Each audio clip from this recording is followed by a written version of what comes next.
Hail to thee, my kindred. I hope you're all having a wonderful morning, afternoon, evening, and night, wherever and whenever you are. Allow me to raise the microphone. I should have kind of checked out how loud I am on the microphone and how no matter, it feels like no matter how I try to position my microphone, I'm always shrimping in the end. I'm always like trying to lean down into it rather than just sitting up straight like normal and talking. And part of that is just because of the damn thing just decides to move around a little bit. Even when I try to set it so that it doesn't do that. So 1 second.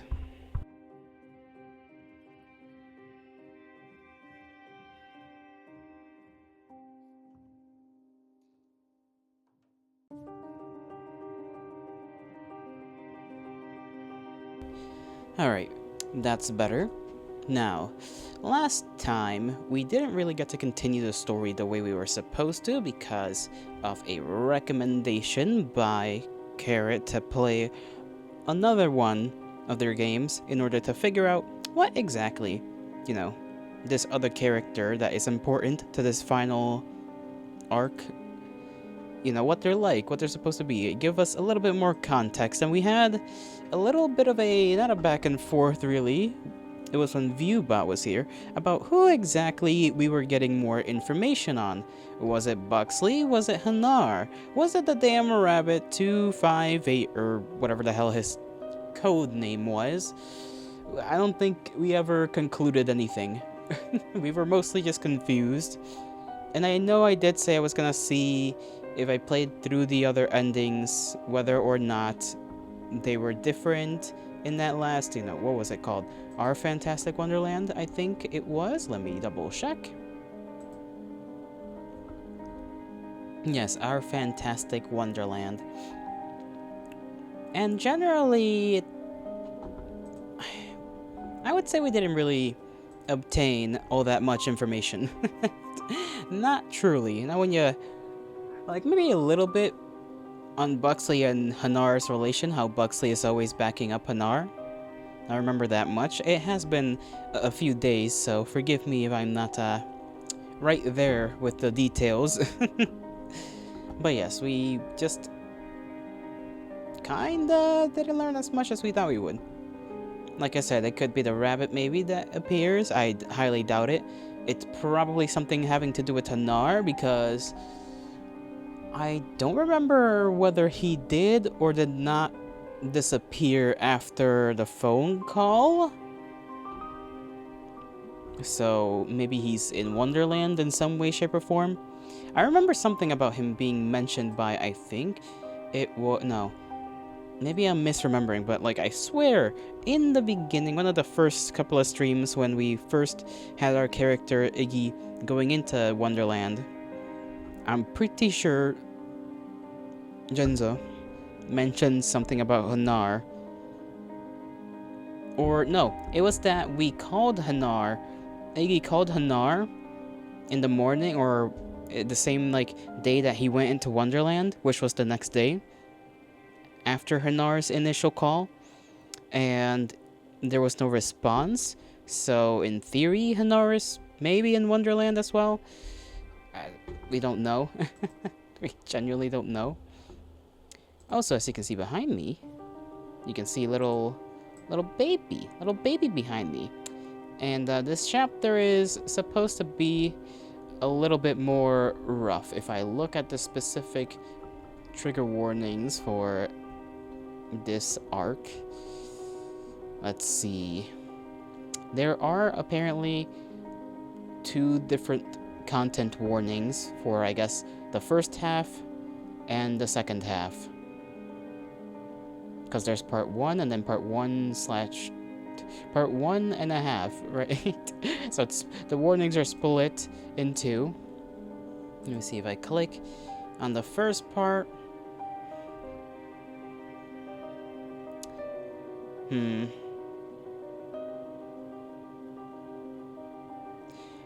Some weird stuff is gonna happen. Some odd things are going to happen. And I do want you guys to check the description below, for you, the VOD watchers. Check the description for these trigger warnings, because it will get kind of a little wilder, I imagine. It's already wild enough. It's gonna get wilder.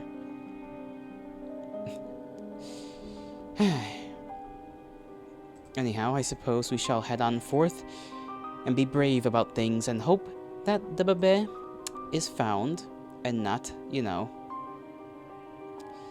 in a very bad situation. We can hope for the best.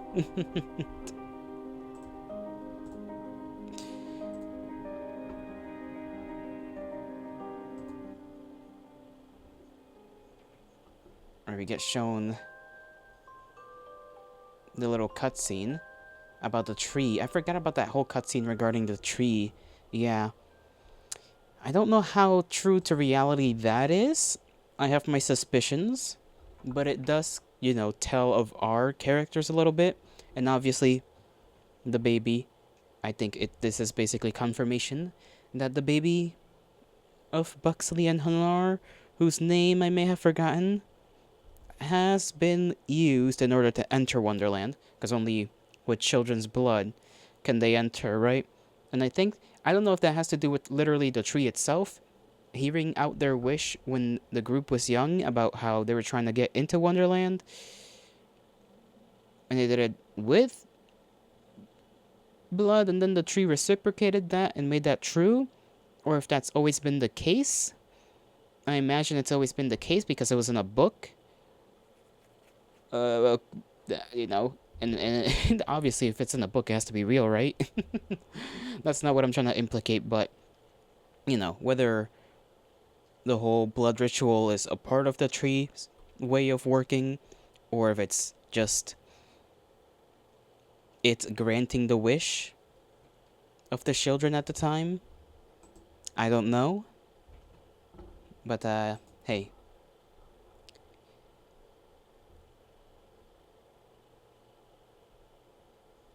Oh, in particular, a certain character's role. Huh. I think that phrasing and taking into consideration, I do think the last game was meant to give us, like, it's meant to hint at Hanar because of this particular part, maybe. A particular, a certain, person's role and everything. And Hanar in the Our Fantastic Wonderland game was the DM for their little D&D session. So I imagine maybe Hanar does have something to do with the relooping chicanery, like maybe not control of the land, because that seems to have always been Wonderland's thing, but perhaps like an overarching viewer of things, maybe. Maybe.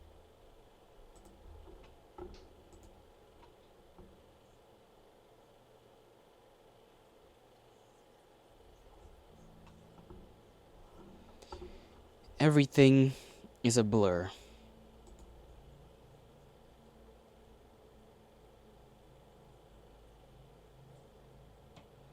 A nauseating whirlpool of kaleidoscopic colors dancing across my eyes at all times. One second I'm relishing in a strange veil of nostalgia, of long lost moments of intimacy, of glimmering pinpricks of happiness where my heart had felt truly content. Then everything is washed away in a deluge of mind numbing angst and pain. So much pain. It comes and goes in waves as my mind remembers it, replays it. Oh, those moments of fear, of panic. Those final seconds before my eyes had closed in death. Sometimes craving it. Craving an escape from the pain running up and down my arms and legs, choking my lungs. And I can't get away from it. Curled upon the couch, face shoved in a pillow, willing everything away. I can't eat. I can barely even move. It takes everything I have, just dragging myself back to the bathroom to dry heave when a particularly intense wave of nausea presses through me. My body shakes as though feverish, and my skin burns with it. Sometimes cold, sometimes hot, but always prickling with a knife-like snips and snaps as I struggle to calm my rampant thoughts. How many times had I died? I have no idea. Right, because we got all of our memories back this time around. And we can assume so did everyone else. There's no reason not to believe that. Every time I close my eyes, I'm giving another glimpse, another flash. Bloody spears shoved through my gut, scissors snipping through my skin, knives chopping through bone, and red, so much red.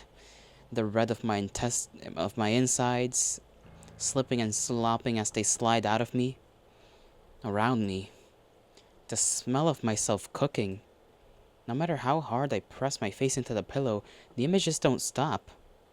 So we were right about the whole every death being also looped to some extent. I mean, we've known that like we loop when we die. So the whole what if you die but like you die in a way that's like not pushing the story forward, does that count? We had that talk along, like, very early in the story. And, well, I think even Carrot themselves confirmed it in the comment section. Not directly, but, insinuating. A little hint. A wink. No matter how hard I press my face into the pillow, the images don't stop. The smells, the sounds, the coiling tendrils of panic. I stay there all day, just lying there, shivering. Sometimes crying, sometimes gasping, sometimes drifting in and out of surreal, dream-laden sleep. I only vaguely notice the sun rising and falling, the orange-red tint coating the walls as it makes its way toward the horizon. Did someone call me? I don't remember. The phone might have rung, but maybe that was my memory too. A littling melody plaguing my dreams. The sun had just about set all the way by the time I managed to quell my nausea. Sit up, stare at the far wall, darkened by dancing shadows. I clumsily shoved my glasses into my nose. Thirsty. I need to drink something. To get some fluids into me or something, God. I stumble to the kitchen in the dark and pour myself some water. It tastes like gunk. What time even is it?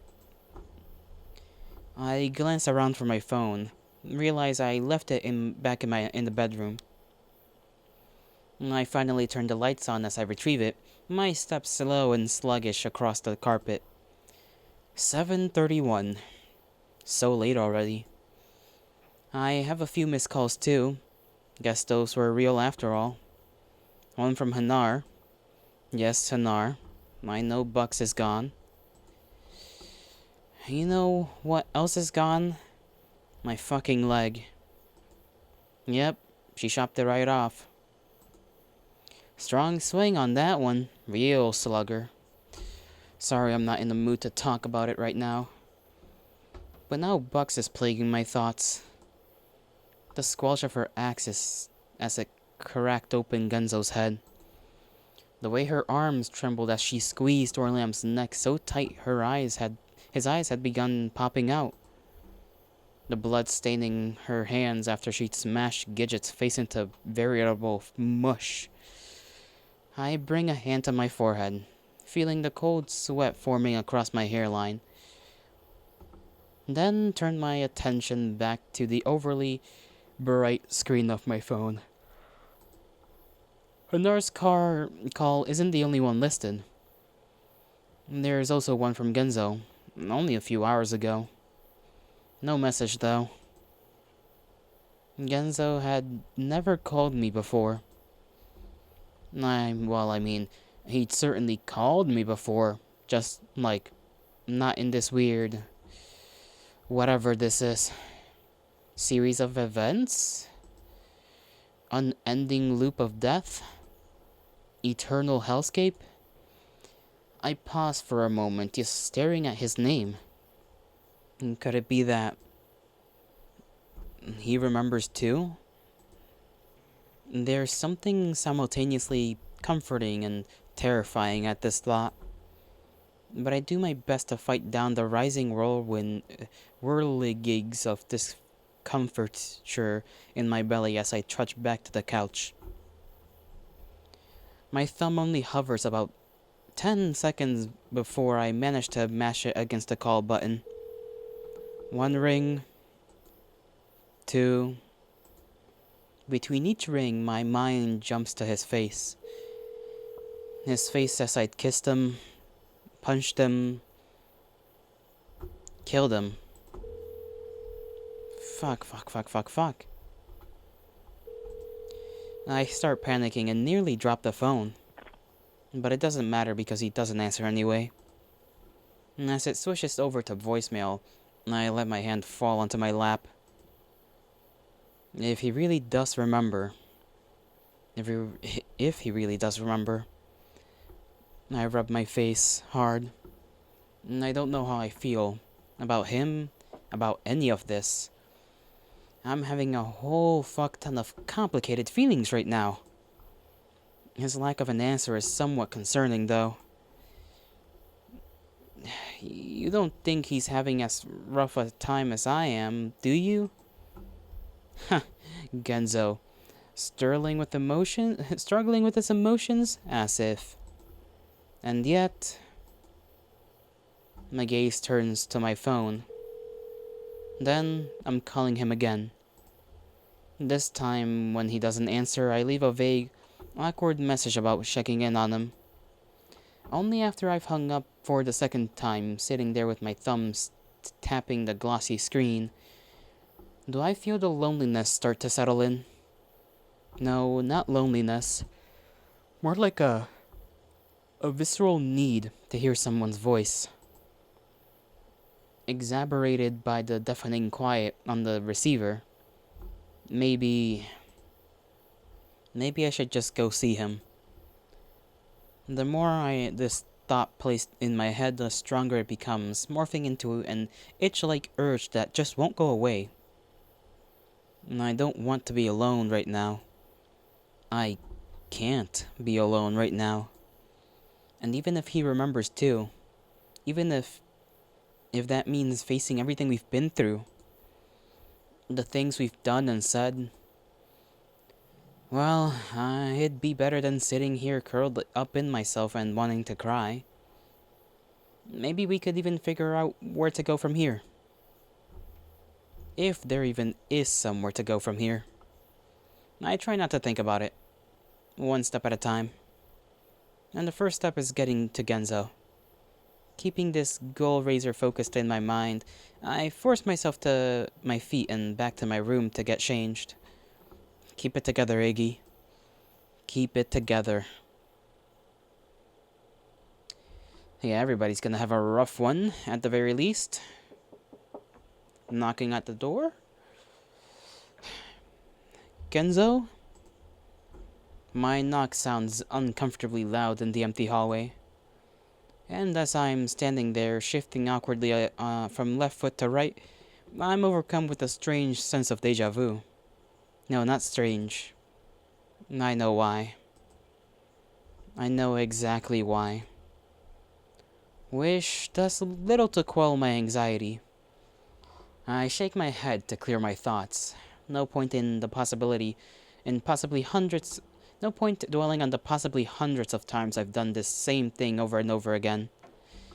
I do wonder, well, I guess maybe Genzo also lives in some apartment, which is maybe a little odd considering he owns a shop. I imagined he owned one of those shops where, you had like the upstairs place, that was his room, like, how there's like some houses that are like technically, like downstairs is the shop and then upstairs is just the living place where the same owner of the small business would be. I would have thought Genzo would have had one of those. Maybe he does. Who knows? Maybe it's just a hallway because, if it was a Porsche, it'd be saying, you're knocking at the porch. Whatever. It doesn't matter too much. No point dwelling on the possibility hundreds of times I've done this same thing over and over again. I'm about to lose my mind as is. I return my attention to the door, which has thus far remained silent and still. Surely he's not out. Surely. I knock again, this time a bit louder. Genzo, it's Iggy. The guy you've been in love with since high school. I grimace at this, wave of guilt washing through me. It seems so obvious now. All of it. Now, how had I not been able to see it before? After all this time? Or perhaps I hadn't allowed myself to see it? I sigh and run a hand through my hair.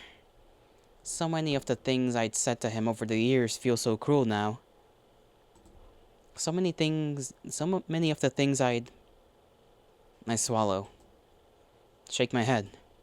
This isn't the time to be wallowing in self-deprecation. Genzo still hasn't answered the door, and it's making my stomach clench in an increasingly tighter knots. Genzo, for fuck's sake. This time, my knocks are sharp and purposeful and tinged with impatience. Then I remember. I freeze for a moment, knuckles still poised just shy of the wood, then scramble for the ring of keys in my back pocket. That's right, that's right, that's right. We traded spares years ago. There's no one I trust more with the key to my inner sanctum. The memory sends another needle-like jab of guilt through my heart. But I focus on the positive, the key. It's there, hanging there between my folk spare key and my mailbox key, quiet and unassuming, having never been used. I shove it promptly into the lock, push open the door. Genzo? I say almost as an afterthought as I walk inside. It's dark. Of course it's dark.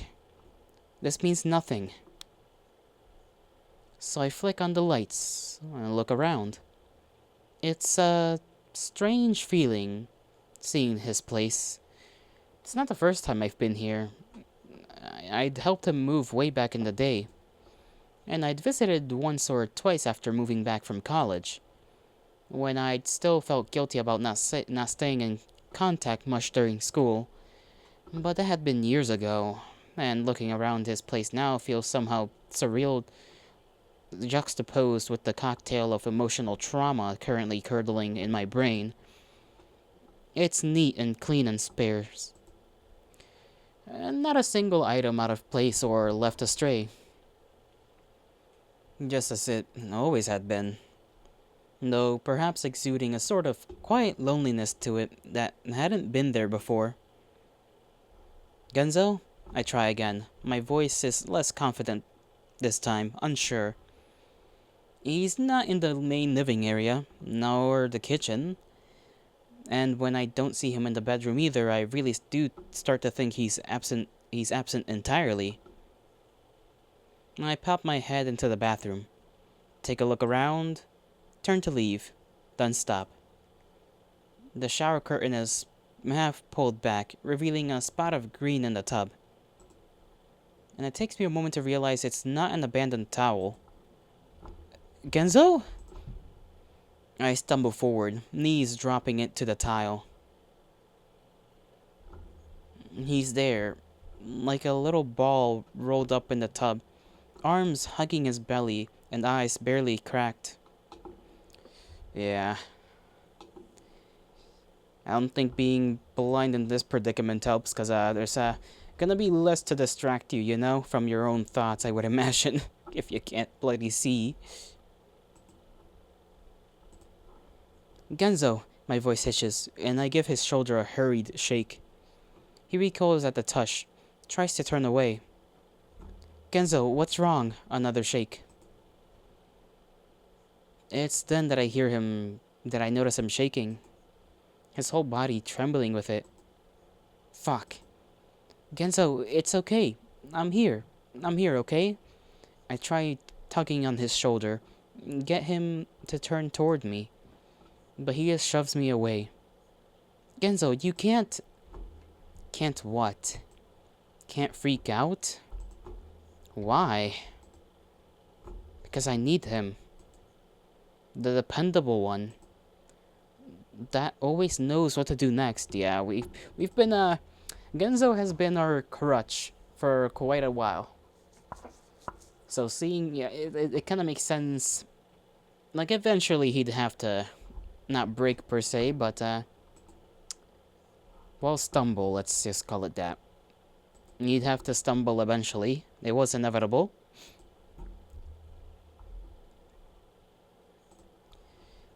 My shoulders sag, a long, slow sigh pushing past my lips. Let's get you out of the tub, yeah? I reach again, gentle this time, but he just shoves my hand away, curling in on himself even tighter. Genzo, come on! My voice comes out sharper than I meant to. And I see Genzo wince. His fingers are clenched so tightly into the fabric of his sweatshirt that his knuckles have gone white. Tears pool up in his eyes before giving with a shudder and dribbling down his face. Fuck. But I need to get him out of the damn tub. So I rise to my feet, grab giant fistfuls of his sweatshirt, and yank. Genzo's body slumps backward like a saggy rag doll. His face is stained with what looks like multiple layers of tears, and his eyes are red and puffy, gazing off, unfocused, toward the far wall. Fuck, again. I bite down on my bottom lip so hard I can taste blood. Yeah, I don't think slapping is very helpful here.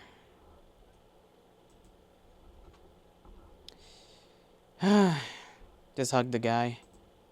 I don't know what to do. I don't know what the fucking do.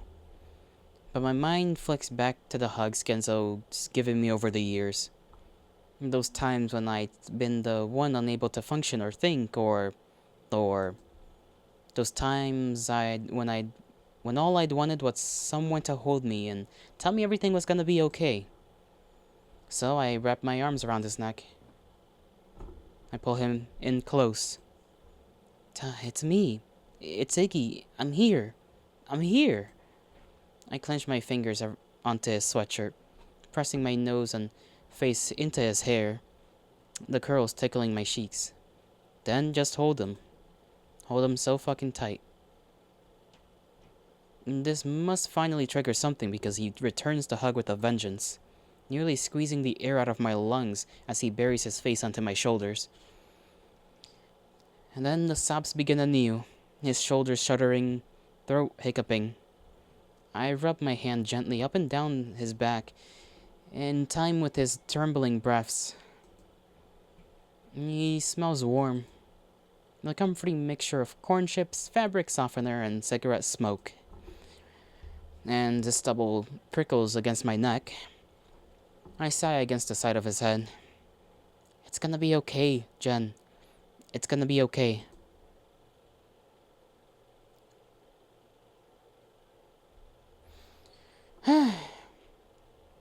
What a... I can't even imagine. It's like you have... What's that one anime? Ray Zero? You have like... 5 Subarus to deal with, basically, but they all have different personalities.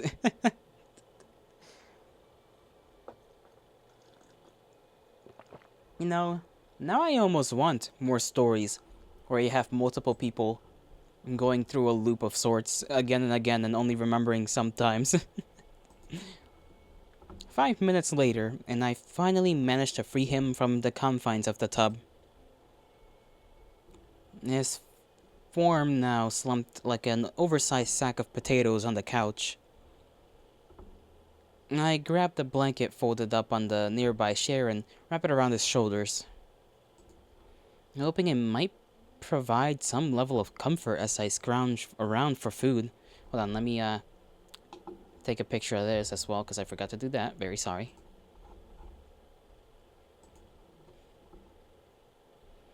Then it's to the kitchen, where I can only hope he has something edible.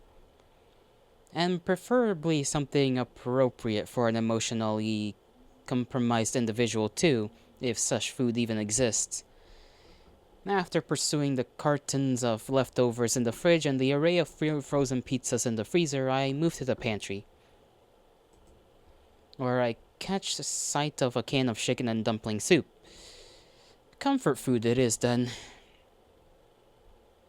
Eat. The soup adequately warmed, I place the bowl in Genzo's lap. He doesn't move. Genzo, you need to eat something. I see his shoulders slump, his gaze turning vaguely towards the bowl sitting on his legs. But still, he makes no move to touch it.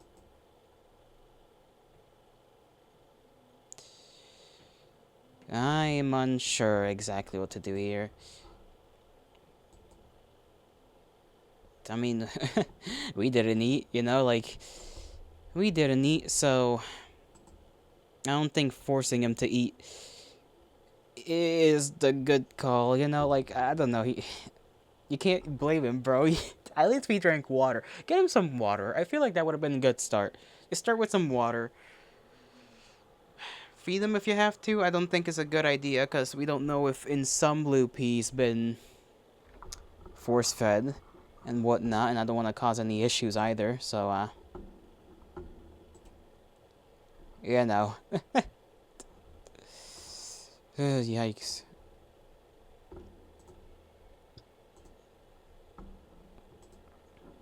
Just, just forget it.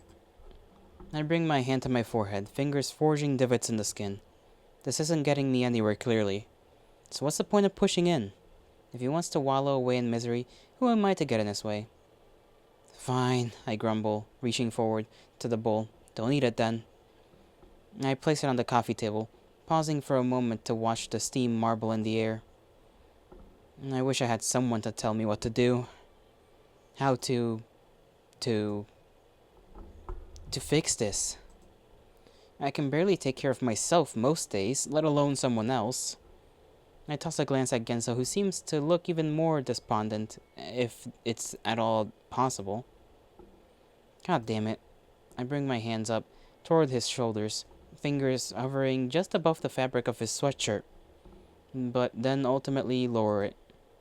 Why don't we, get you in bed, yeah? Some rest will help. Things'll seem better in the morning. Despite his mumbled murmurs of affirmations, it's clear he doesn't believe me. And to be honest, I'm not sure I can even believe myself.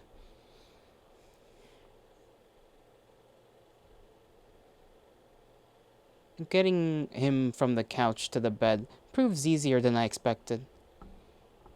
It only takes a slight prodding to get him to his feet. A light tug on his sleeve to get him to follow.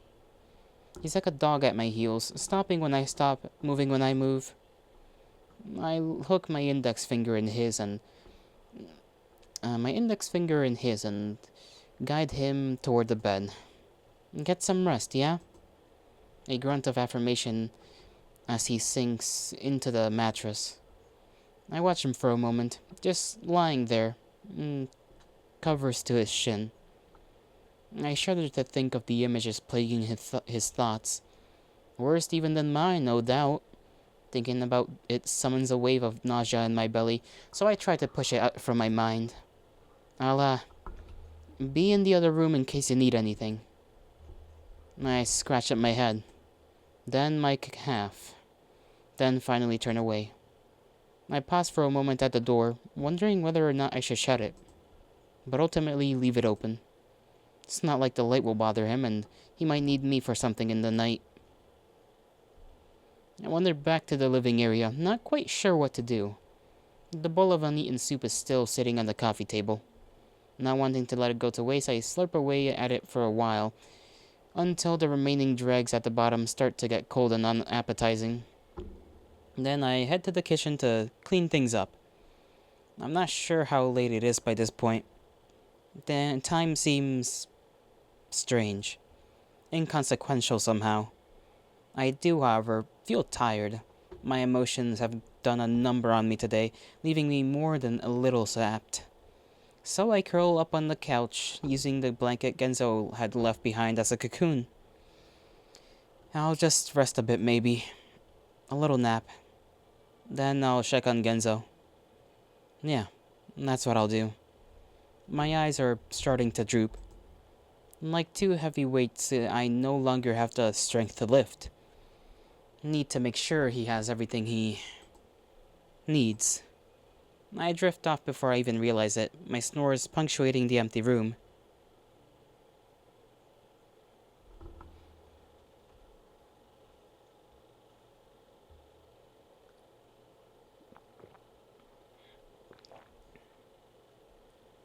I drift in and out of restless sleep for most of the night.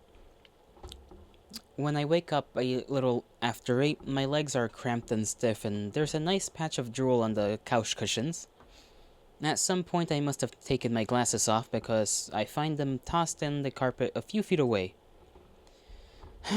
God, I'm such a mess.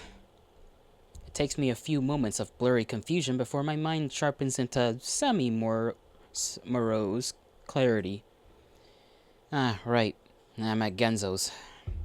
On his couch, to be more precise. What a night.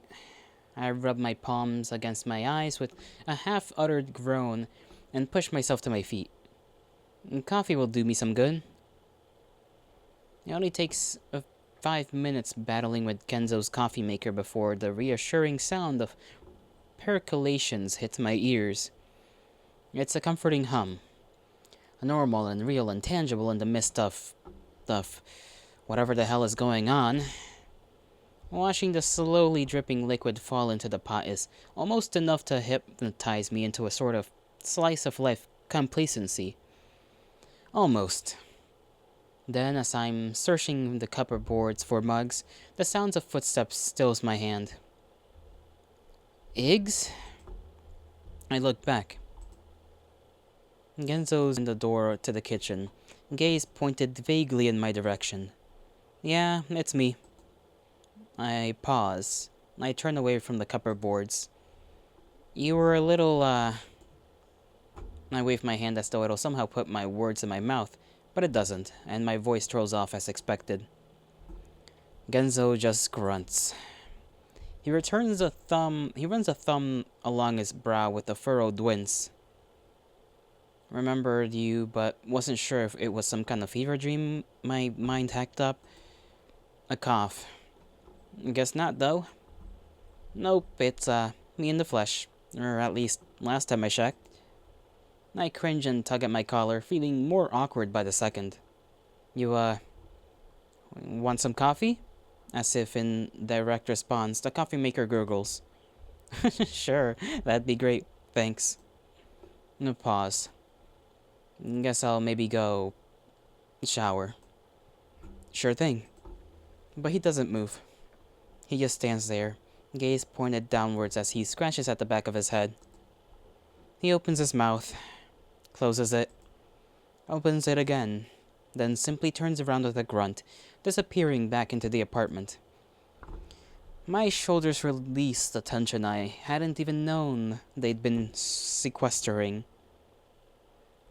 Once the coffee is ready, I bring 2 mugs of it back into the living area, seating myself with a slump down on the couch cushions. Genzo returns about 10 minutes later, looking considerably more alive and donning his usual cap. Your coffee's on the table? Oh, right, thanks. He sits on the opposite end of the couch, reaches for the mug, fingers seeking out the porcelain surface before curling around the handle with the tug. He brings it to his lips once, twice. Thanks, he says again, either because he'd forgotten or simply wanted to emphasize his gratitude further. And then we sit there, both of us drinking our coffee, silent aside from the occasional sniff, the intermittent slurp. I return my gaze to Genzo, wanting to say something, needing to say something. But every time the words get themselves caught in the back of my throat, almost like a fleshy pink fly trap sorry about that. Almost like a fleshy pink fly trap has parked itself in my larynx. Seems like I myself need to swiggle? That's not the word. Swig down my coffee.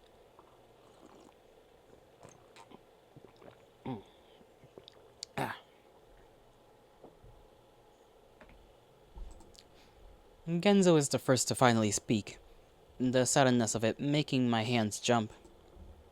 I'm gonna assume that you two, I blink, shift my legs.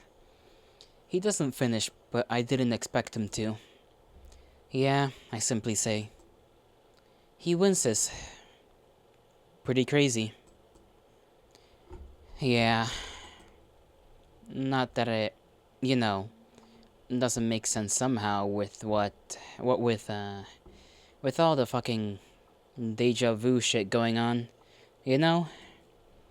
But also, like, holy fuck, how many times have we, yeah. Will you say something more than yeah? I jump in my seat, spilling coffee up onto my hands. Sorry, I just... Genzo rubs at his eyes, sighs. No, it's fine. Sorry. I set my mug on my lap, fingers shaking. Do you want to talk about it? To be honest, no fucking way in hell. The only reason I'm not a quivering pile of unintelligible goo right now is because I've managed to temporarily shove all the fucked up shit I went through down the recesses of my shit chute. That's a problem for future Genzo to sort out, and future Genzo's therapist. If future Genzo even makes it out of whatever insane bedtime story form of hell this is we've got going on here. Yeah. Genzo, he said yeah again. Come on, Iggy. You can say something more than just yeah, you know, like I get it, but like damn. Could have at least switched it up that time around. Genzo brings a hand to his mouth, fingers forging divots on his cheeks as he gazes off towards the far wall. I assume the others... Fuck the others, he says this with a snap. A fiery anger that jostles the coffee in his cup. Fuck them, fuck them, fuck them, he clenches his eyes shut, pressing his knuckles against his lips. I say nothing. I just sit there, watching him. Finally. Sorry, I didn't mean that. It's okay. It's just... His knuckles are so tight against his teeth now, I worry he'll break the skin. But he eventually eases off, traces of tears in the corners of his eyes. I feel like I need time, but there isn't enough time. There will never be enough time to... He rubs his face. First up, then down, takes a sip of his coffee. I don't know what to do. I don't know what to fucking do. And for the first time in my life, I can't even fake it. And I stare at him, waiting for him to continue, perhaps, but he doesn't. I turn my gaze back to my coffee, watching the rising steam marble in the air. We need to go back. I say it without really thinking. A matter-of-fact statement. The one thing among all the questions we have about what's going on, about the horrors we experienced, about us. The two of us, and what happened between us, and what we even fucking are, and where we wanna fucking go from here, or where we should go from here. The one thing we can be sure of. I trace my thumb around the rim of my mug. Something's changed. Something's different. Something's broke. I don't know.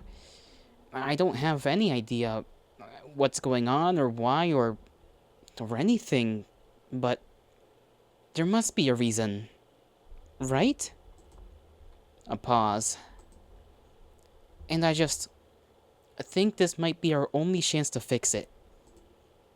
Another pause. If there even is a way to fix this. Yeah, Genzo finally says, though his tone is begrudging. Because he knows. I know he knows.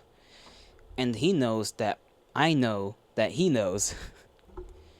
And that shared acceptance that something is calling us there. And that something will keep calling us there.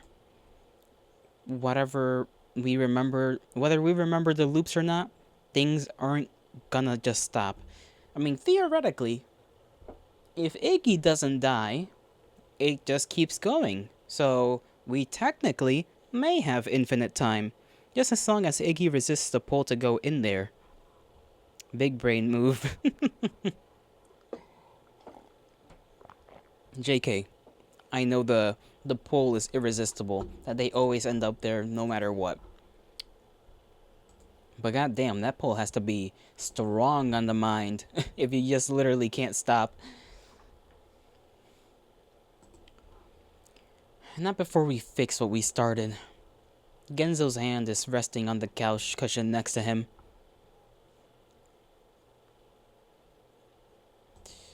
Yeah, fuck it, you know. Just give it a reassuring squeeze, you know? It's like, we're gonna be fine, bro, I think. I'm not sure if it's the anxiety plaguing my stomach, the feeling that I need to reassure him, or perhaps something else that I'm not quite ready to admit yet. But I find myself reaching out, hesitant, to enclose his knuckles with my palm.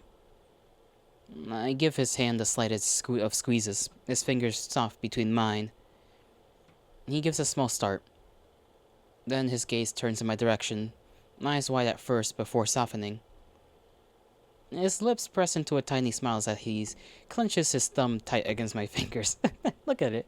Little. Okay, that was a good move. Good move. Didn't even have to flip a coin this time. I'm playing without you, and you thought we had something. Listen, we're 52 minutes into stream, all right? You can't even blame me. You can't even blame me this time around. Usually you get here earlier, but hey, that's just it's just how it be sometimes, all right? As always, I will give you a little recap. I spent a good couple of minutes remembering and going through what went on the last time when we played our fantastic Wonderland. Yeah, you doom scroll until the viewbot gets here. Pfft, shush. What was I gonna say? I reread the little. You know how like last time when we played, or when you were here and you watched, what was it? We were told that our Fantastic Wonderland was supposed to give us basically a clue about someone's role, and I'm kind of guessing Hanar's probably gonna maybe be involved somehow because he was like DMing the whole thing in that little side quest we went on, and then I talked about that for a little bit. I remembered the story about the tree and whatever that went on before we even got that bit of a clue to go play the other game. And then after I stopped talking about what I remembered happened the last time, we started. We were in Iggy's apartment basically for the whole day. Almost the whole day until like 7 something. And Iggy was obviously not having a good time because you gotta remember now, we all remember. We remember everything. Every loop, every death. Both the ones that restart the loop and continue the story, as well as the ones that don't. Those were also, I guess, canon. So we were right about. You remember, like a long time ago, we were asking ourselves whether the deaths that are technically like a game over, whether they're part of the loop or not. They are. So that's been confirmed. When Iggy mentioned like remembering getting stabbed in the stomach by the rabbit. What else? We were in the apartment. Iggy, after a long while, finally gets up, drinks some water. He sees his phone. He sees that not only did he get a call from Hanar, the like typical call he gets from Hanar, but also the call he got calls from Genzo. So he decides to go check on him. Genzo is catatonic in his tub by the time we find him. We like knock on his door and he's not responding. We have a spare key. We enter his apartment. We look around. He's in his tub with his like clothes on, just kind of curled up in there. We help him get out. We hug him first because he's like very freaked out, and even the strongest of us wishes Genzo is kind of had his moment where he stumbled. Iggy, I think I remember us kissing and sleeping in the same bed. Yeah. We got him out of the tub. Then we brought him to the couch. We tried to get him to eat. He didn't want to eat. We didn't force the issue. We brought him to his bed. Iggy slept on his couch. Next day rolls on. we're still in his apartment, obviously. Iggy wakes up, makes some coffee. He makes coffee for both Genzo and himself. They both sit on the couch, talk a little bit about, like, how fucked everything is. And Genzo's like, I can't even pretend anymore. Like, I can't even fake it. Like, because he's like, fuck, fuck, fuck, like, he's understandably freaked out, having remembered everything as well. And now, well, I held his hand, I guess. We got Iggy to, like, comfort him for the most part through this, and now we're here. We try calling Gidget and Orlam later. I'm not entirely sure why, as we both know it'll be no use. Sure, things may be a bit clearer now, but that doesn't mean things have changed completely. Thank you, Mr. Streamer. You're welcome, Mr. Viewer. We all still have our paths, if that's the right way to put it. As expected, neither of them picks up. They're already gone. After that, there's nothing to do but wait. Oh, also, on the beginning screen, you know how every time you go into like a new arc, the title screen changes a little bit, like characters get like switched. This time, it was Iggy holding the baby in front of everybody else, but everybody else's shadows behind them, they were just like blacked out, so you couldn't see them. That's also a thing that's changed in the start screen. After that, there's nothing to do but wait. We obviously can't go until nightfall. That's just how it works, or something. So I run back home to shower and put on a fresh shirt. Gotta look my best for our trip down the tree after all. Egg runs away and starts a new life with a stolen baby. You like that ending? That would be a little odd, I guess. Just runs away with the child. Government's gonna ask questions about that. And as I'm headed out, I catch a glimpse of my messenger bag hanging off the back of the kitchen chair. Still, okay, what is it with this fucking bag? I swear, ever since the beginning of the game, they've hinted that the bag is kind of important for some reason, right? Because he will often also, I remember the few times he's noticed it when like a loop starts over again, and he's like, I swear the bag's moved. And it's like, what do you mean the fucking bag's moved? And we still have no clue what the hell the bag's about. Sorry, that was just like, I spazzed out a bit. Had it always been there? I stop, stare at it a moment, then walk towards it, telling myself the shudder running up the back of my neck is simply post-shower chills. Just as I reach my hand out, however, my phone rings. Oh, how convenient. Okay. I about leap out of my skin. You think Iggy's attracted to the bag? That's okay. Alright, Viewbot. You love to come up with some funny ideas.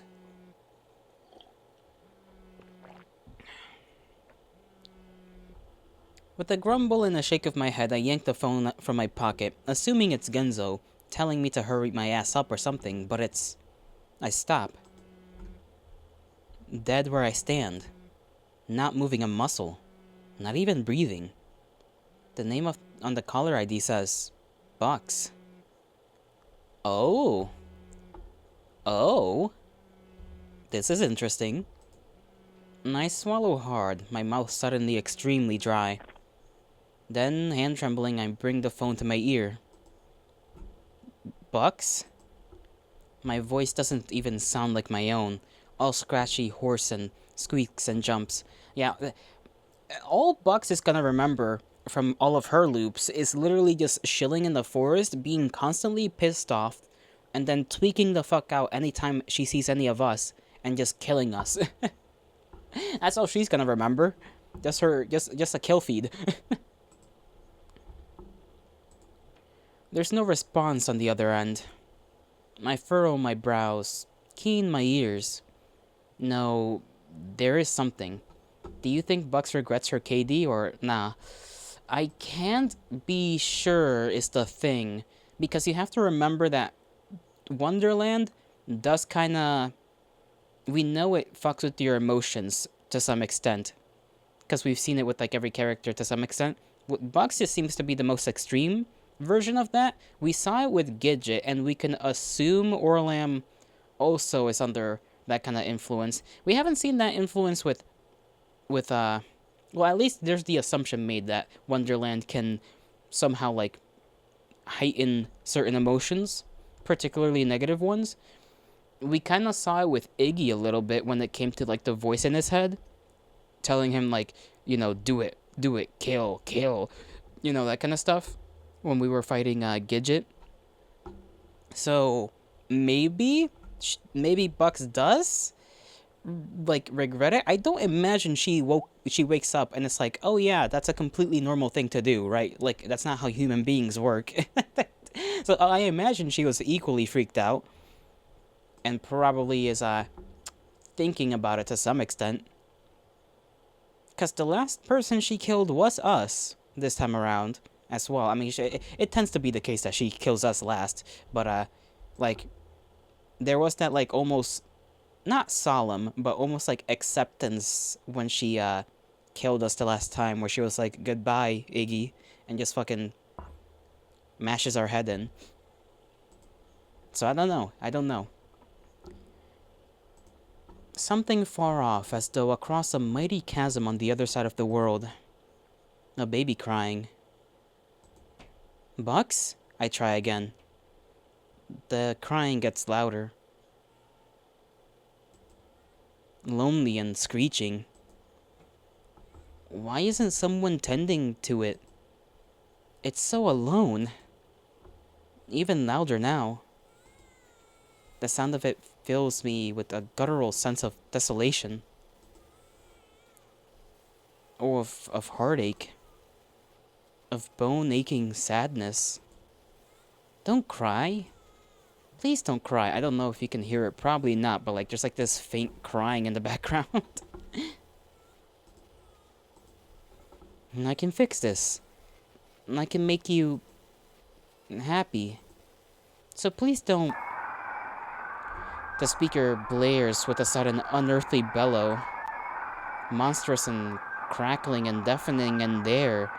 Right there inside of me for a second. And fuck if I don't literally toss the phone across the room with a gasp, my hand to my collar, and my heart beating clean out of my chest. I stand there. Just stand there and stare at it. Innocent and innocuous, just sitting there on the carpet. And I take my hands away from my throat, not even having realized I'd thrown them there. Swallow. Swallow again. Then walk towards it. I lift it gingerly between my middle finger and thumb, almost as though picking up a testy crab. Bring it to my ear. Nothing. The line has gone dead. No more crying, no more horrific howls from the depths of hell. I sigh and rub at my face. I need to get back to Genzo. And all of a sudden, being alone feels intolerable. I need someone's presence to keep from sliding straight into abject despondency. I shove my phone in my pocket and start to leave. Then spot my messenger bag still hanging off the back of the kitchen chair. I grab it without thinking, tossing the strap over my shoulder as I shove open the door. Okay, very different. We're taking the bag with us. And that was indeed a very odd thing. Something like that happened earlier, but it was just like with our like mind being gaggle fucked earlier.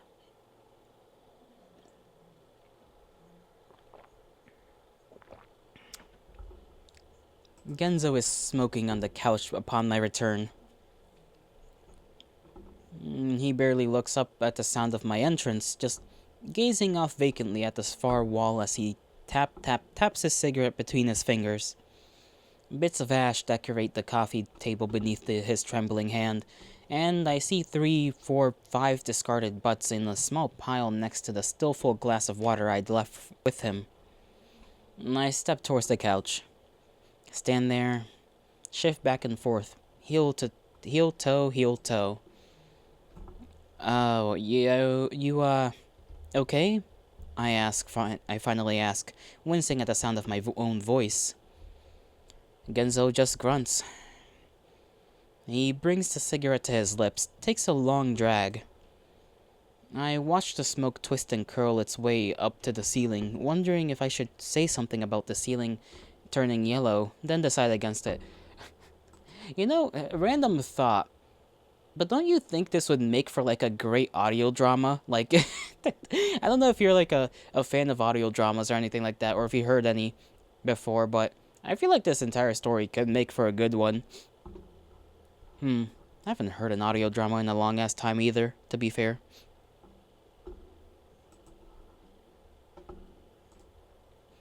Instead, I let my gaze fall back to the cigarette. You've listened to a few before, actually? Oh, which ones? If you remember. I think I've only... Out of the ones that I remember, I've only listened to one that was, I remember the little portrait they had for it on YouTube. It was like a light bulb or something, but it had to do with like a therapist and, a couple of folks that were weirdly superpowered or something. You don't? It's been a while. You know what? Fair enough, fair enough.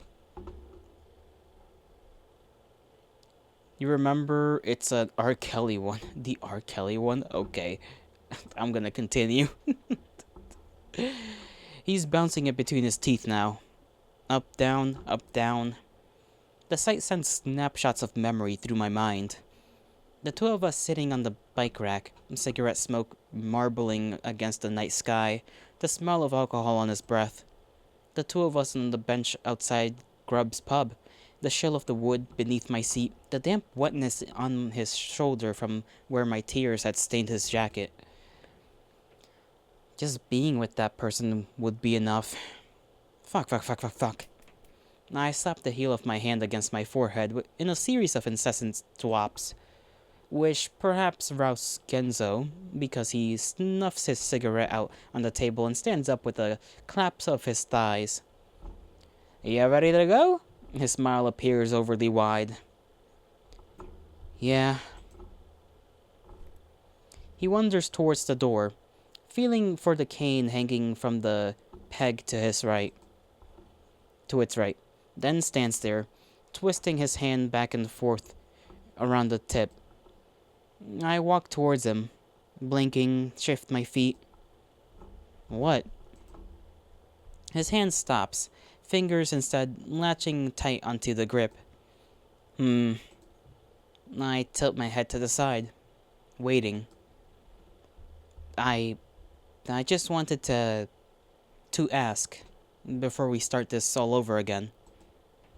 My shoulders go instantly tense, and my heart starts thudding so loudly I swear he has to be able to hear it. Everything was real, right? Like, there's not some, like, fake memories hanging out in there, are there? I don't, think so? I guess I can't say for absolute sure, though. A pause. Why? The same half mumble of uncertainty. I swallow hard, all of a sudden really wishing I could disappear inside my shoes. He closes his eyes, opens them. Ig's eye wince. Then he seems to set his jaw. I just want you to know that no matter what happens, He reaches forward to take my shoulder. Only his fingers grab the strap of my messenger's bag instead, and he immediately stops. I see him blink. What's this? Now it's my turn to blink. I'd completely forgotten about the bag. Yeah, right. I clutched the bag between my hands as Genzo's fingers follow the strap down to the flap, feeling it out. Just what? Why had I brought it? I open the bag and start fishing about inside. Is there something? And that's when I feel it. Small and soft. Its hair curling around my fingers. And I pull it out. A doll. Its butt and eyes stare up at me, and its cotton body sits limply in my palm. What is it? Is that the same doll we've been seeing every time we reach the, Well, we saw it once, I think, when we got to the forest near Buck's place, and we've seen it in our dreams as well. Was that meant to be a gift for the kid? I find my voice caught in my throat for a moment, unable to breathe. Please, kill me, Iggy. A cold shiver of dread twists and coils up from the base of my spine. A doll. A doll? I hand it to Genzo, unable to endure it touching my skin any longer. Then I watch him feel it out with his thumbs. I didn't know you were the type to play with dolls' eggs, he cracks a smile. It's not mine. Yeah, that's what they all say. I swear it's not. I have no idea how it got there. In fact, it looks a lot like There's a knock on the door. What was the kid? Damn, I really don't remember the kid's name. Did it start with an S too? Was it meant to be just like a little... I swear it probably was meant to be like a little toy for the kid. Maybe. I don't think anybody in our crew has a... Yeah, nobody in our crew's name starts with an S, so... Probably, you know, a doll for the kid. There's a knock on the door. And it's not even that loud. But the fact that it's right next to us and right at the moment where our nerves are doing who the fuck knows what makes both of us jerk backwards like we've just been electrocuted. Sorlam starts with an S? Sorlam. Okay. Sorlam. It's Sorlam, of course. Electrocuted. Fuck. A cold sweat is already breaking out along the back of my neck, flashes of light and pain and panic shooting up through my skull. Were you expecting someone? I eke out, throat tight and trying to sound normal. The fucking Grim Reaper here to end this series of unfortunate events, maybe. How the fuck am I supposed to know? Genzo shuffles towards the door, feels for the knob, pulls it open. It's... Hanar jolts backwards at the sudden movement. His soft brown eyes meet mine. Oh, okay. Momentarily... Widening momentarily as they take us in. He still got his hand raised, poised to knock again, but he quickly drops it, clasping his hands nervously instead. Oh, you're both here. Hanar? Genzo cocks his head to the side. Hanar winces, looking very much like a scared puppy as he glances back and forth between us. I've been calling and calling, but nobody's picked up. Shit, that's right. I hadn't answered. I'm pretty goddamn sure Genzo hadn't answered.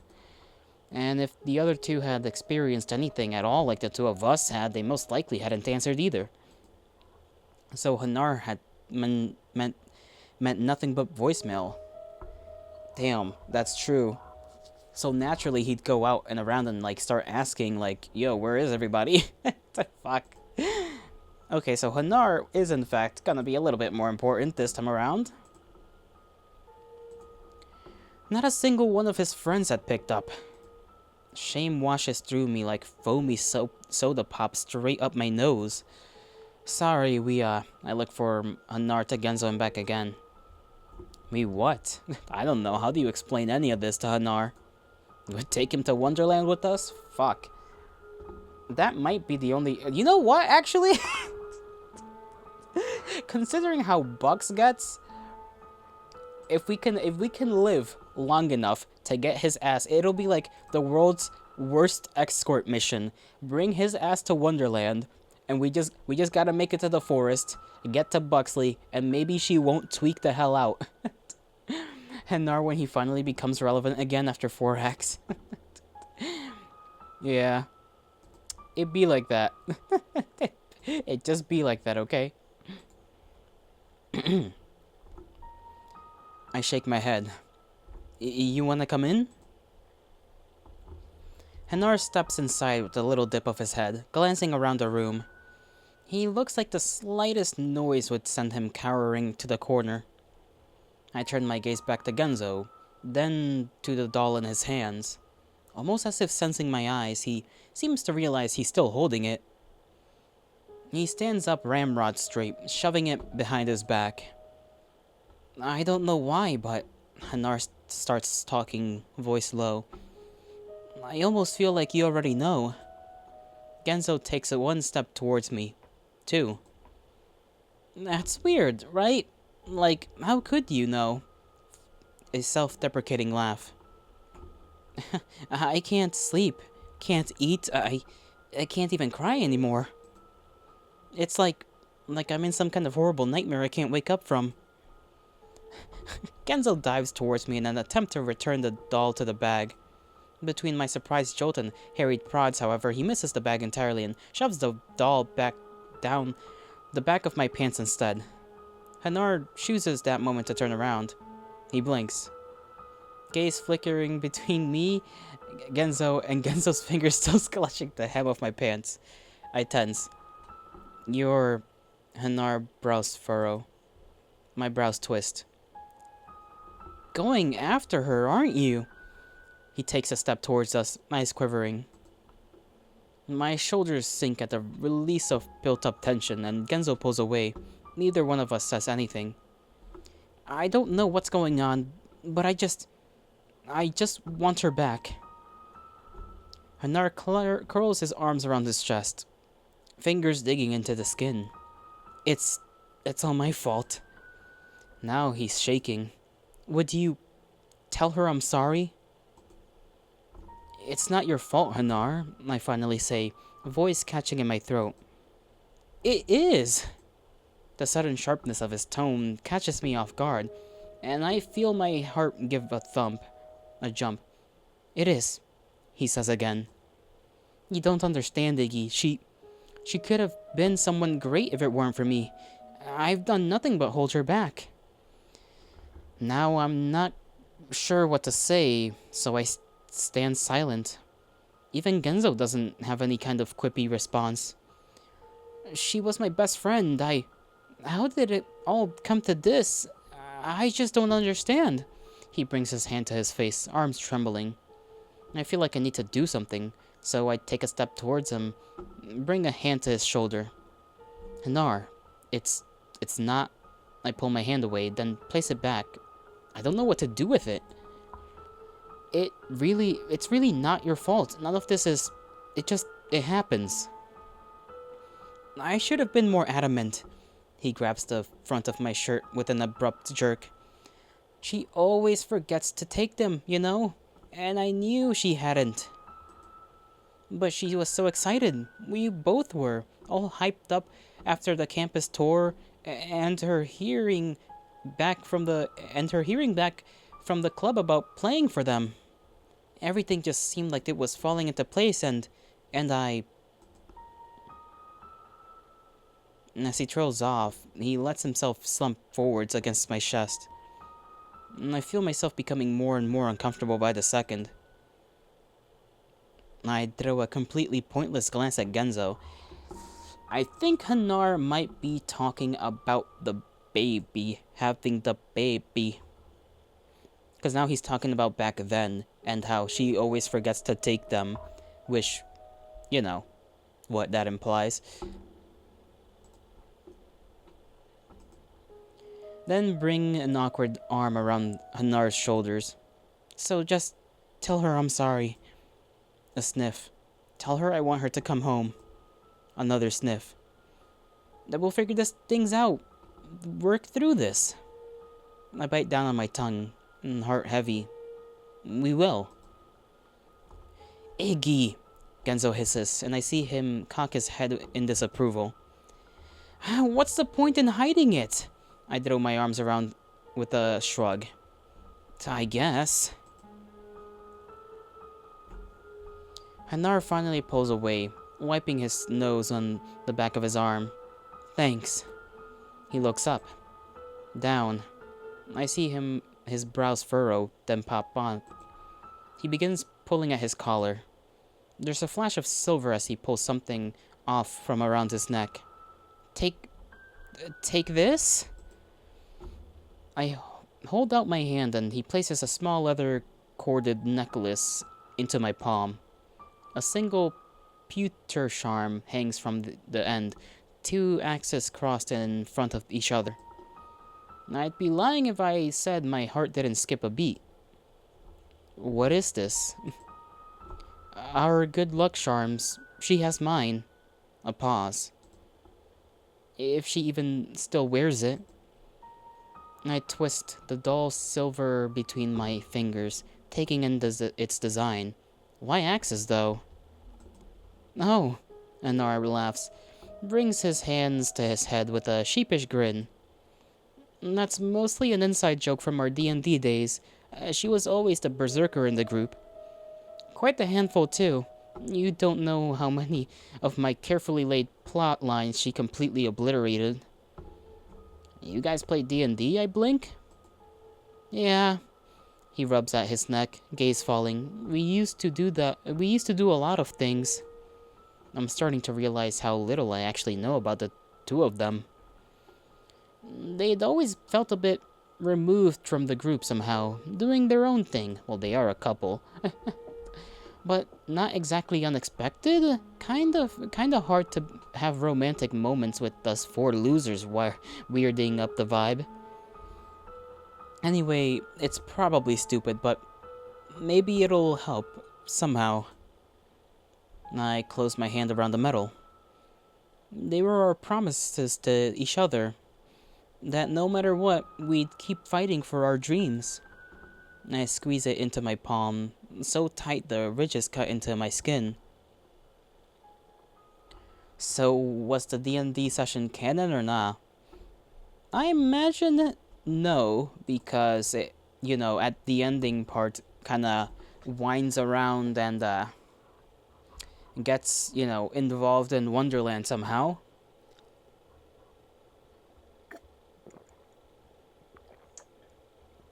But the part about them, those two at the very least, having D&D sessions with other people, I guess that's canon. I mean, I suppose it's possible that before this Wonderland shenanigan happened, there maybe was one group meetup where, us five and Hanar, or, the four of us plus Buxley and Hanar kind of got together and just decided to play D&D one day. Like, I feel like that's plausible.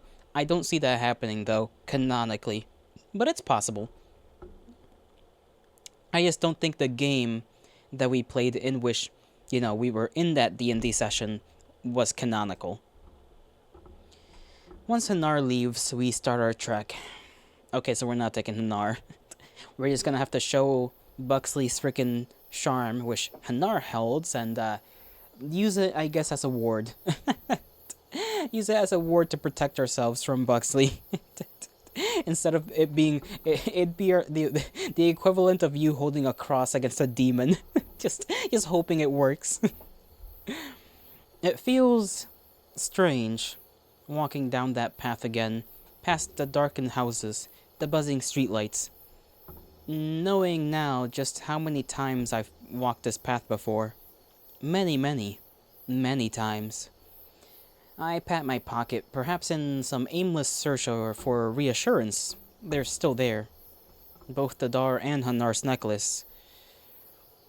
Then let my gaze flick to Genzo, silent as he rolls the tip of his cane back and forth across the sidewalk.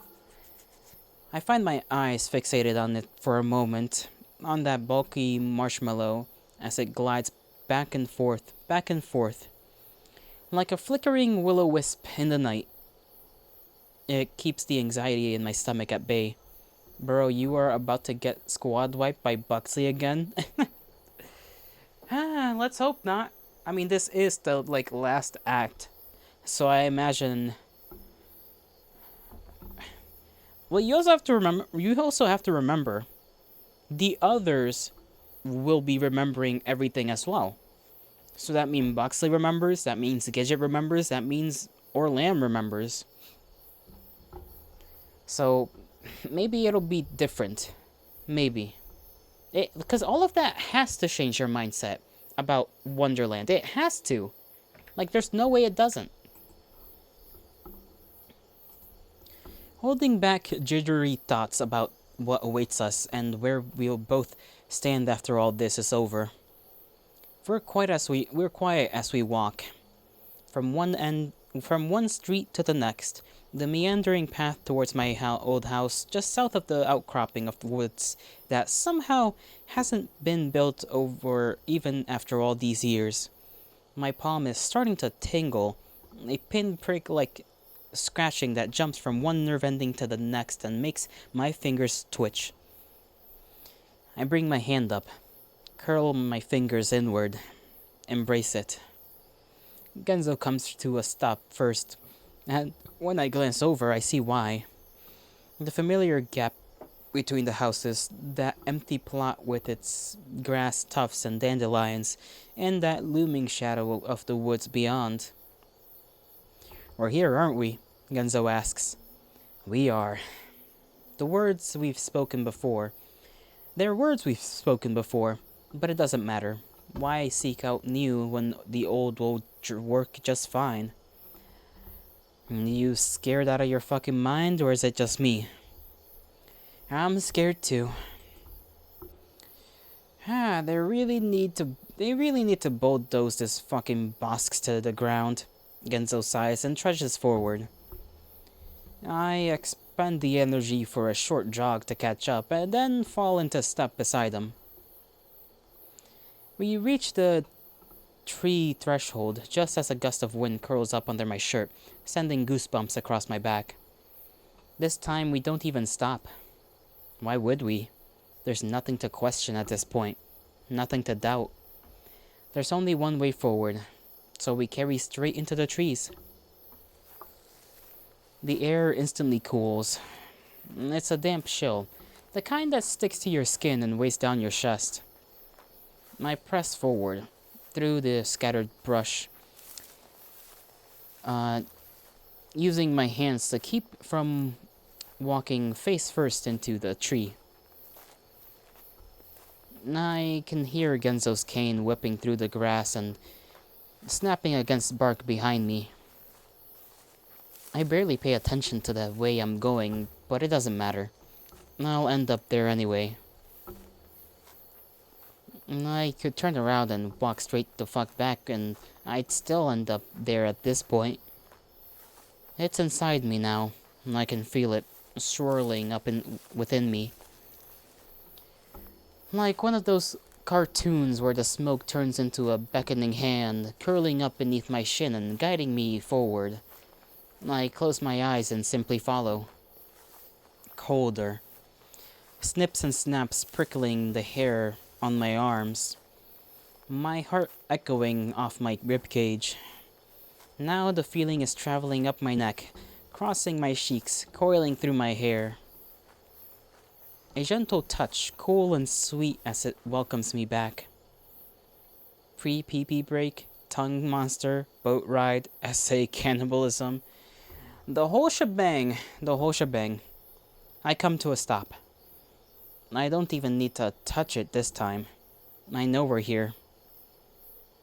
Genzo's cane whaps against my ankles and he stops too. I'm not gonna say anything, but the weird ass maternal vibes I just got there for a sec.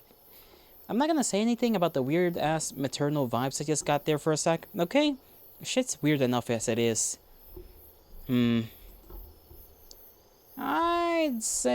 I say as though I didn't literally just bring it up now. God damn, I really never stop talking, do I? How have you not, like, slapped me straight across the mouth at this point? again. Alright, alright. I got it. Genzo takes a step forward through the brush, thumping his cane against a tree. Our tree. Where's Paul Bunyan when you need him? Am I right or am I right? I move forward toward the hole, popping a squat among the weeds, twitching my nose in expectation.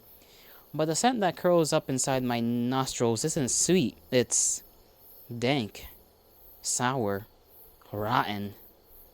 I bring my hand to my mouth on instinct, my stomach giving a noxious heave. Fuck. Has it always smelled like the back of my dad's old station wagon? Because golly fuckery, does that smell like pee. Whoever remodeled the joint needs to be pink-slipped pronto. He's not wrong. There is something almost urinary about the smell, and sickly, and sticky. I feel clammy sweat break out on my forehead as it sends uncomfortable pangs of nausea through my bowels. Something's wrong. You don't say. No, like, really wrong. I shake my head, fingers crawling inward as my muscles tense. My breath is starting to accelerate. I guess it's a good thing we're here to fix it then. Yeah, I swallow, then grab the rounded edges of the hole and peek inside, leaning forward on my toes. Or die horrible deaths and have inhumane atrocities performed on our mutilated corpses. But that's basically par for the course for us at this point. Am I right or am I right? Genzo laughs and slaps me on the back, which knocks me clean off balance, rocking forward on the balls of my heel and towards the gaping hole. I panic, hands flailing and reaching for the edges. My fingers find them momentarily, but my momentum must be too great because 1 second my nails are digging into the bark and the next they've slipped off entirely. The rough surface scraping off my fingers pads as I tip. The last thing I hear as my stomach shoots up towards my throat is Genzo's bemused whoops before toppling straight into the hole. The darkness swallows me. I'm falling. Of course I'm falling. None of this is new. I'm going to fall and then I'm going to land in a big pile of animals and Genzo is going to be there and he's going to look at me and say some stupid shit. Because that's what always happens. That's how this thing works, right? The wind whips at my hair, summoning water to my eyes. That smell is all around me now, rancid and decaying. And it threatens to summon bile to the back of my throat. What am I even doing? What are any of us doing? Why is this happening to us? We're not special or anything. We're just 5 normal people living normal lives and trying to figure ourselves out. Trying to find our own versions of happiness. On and on and on I fall. Complete nothingness surrounds me, consuming me. And I tried so hard to fix things. Fix them. Why aren't they happy? Why can't I make them happy? That's what friendship is, isn't it? Making the other person happy? That's the only way they'd like me. The only way I'll fit in. Iggy. That voice again. Welcoming me. Tempting me. Tempt? Yes, it needs me. Needs me to make my wish. What do you want, Iggy? I think back to the many paths I've taken. The moments I've experienced, shared. The faces of my friends. The twists and turns of my heart. What do you wish for more than anything else in the whole world? I don't know. What do you want from me? I bring my hands to my face, palms pressing into my eyes. The memories are coming faster now. Brilliant white flashes fizzling like the after images across the surface of my eyes.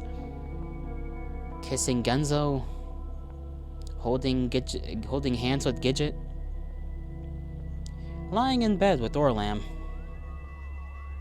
I tried so hard.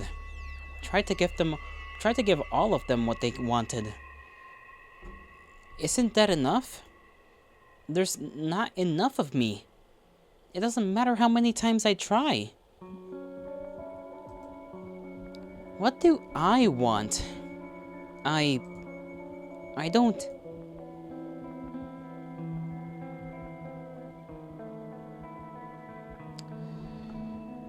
Oh, there's many questions here.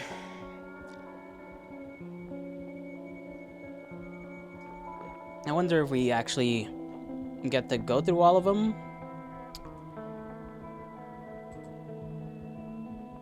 We'll put it on the quick save here. Think about Genzo, I guess. My thoughts jump instinctively to Genzo, of the moments we shared, of the feeling of safety he'd provided. I do feel safe around him, like nothing could ever touch me.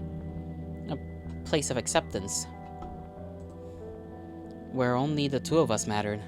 Of love? Maybe.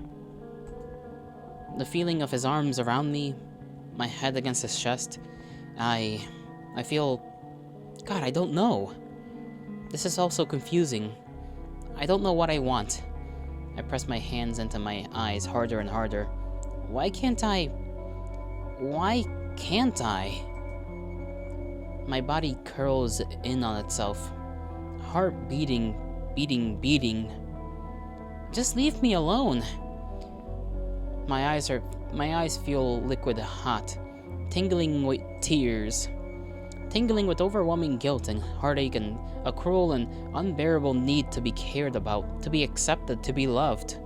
The feeling moves into my fingers. First, tiny nibbles of numbness, then building into incessant saps of electricity. Up, my arms they go, growing and growing until into my chest, into my stomach, shooting down into my legs. And loud, so loud I can't hear, can't think. Just when I think I can't take it anymore, my mind goes blank.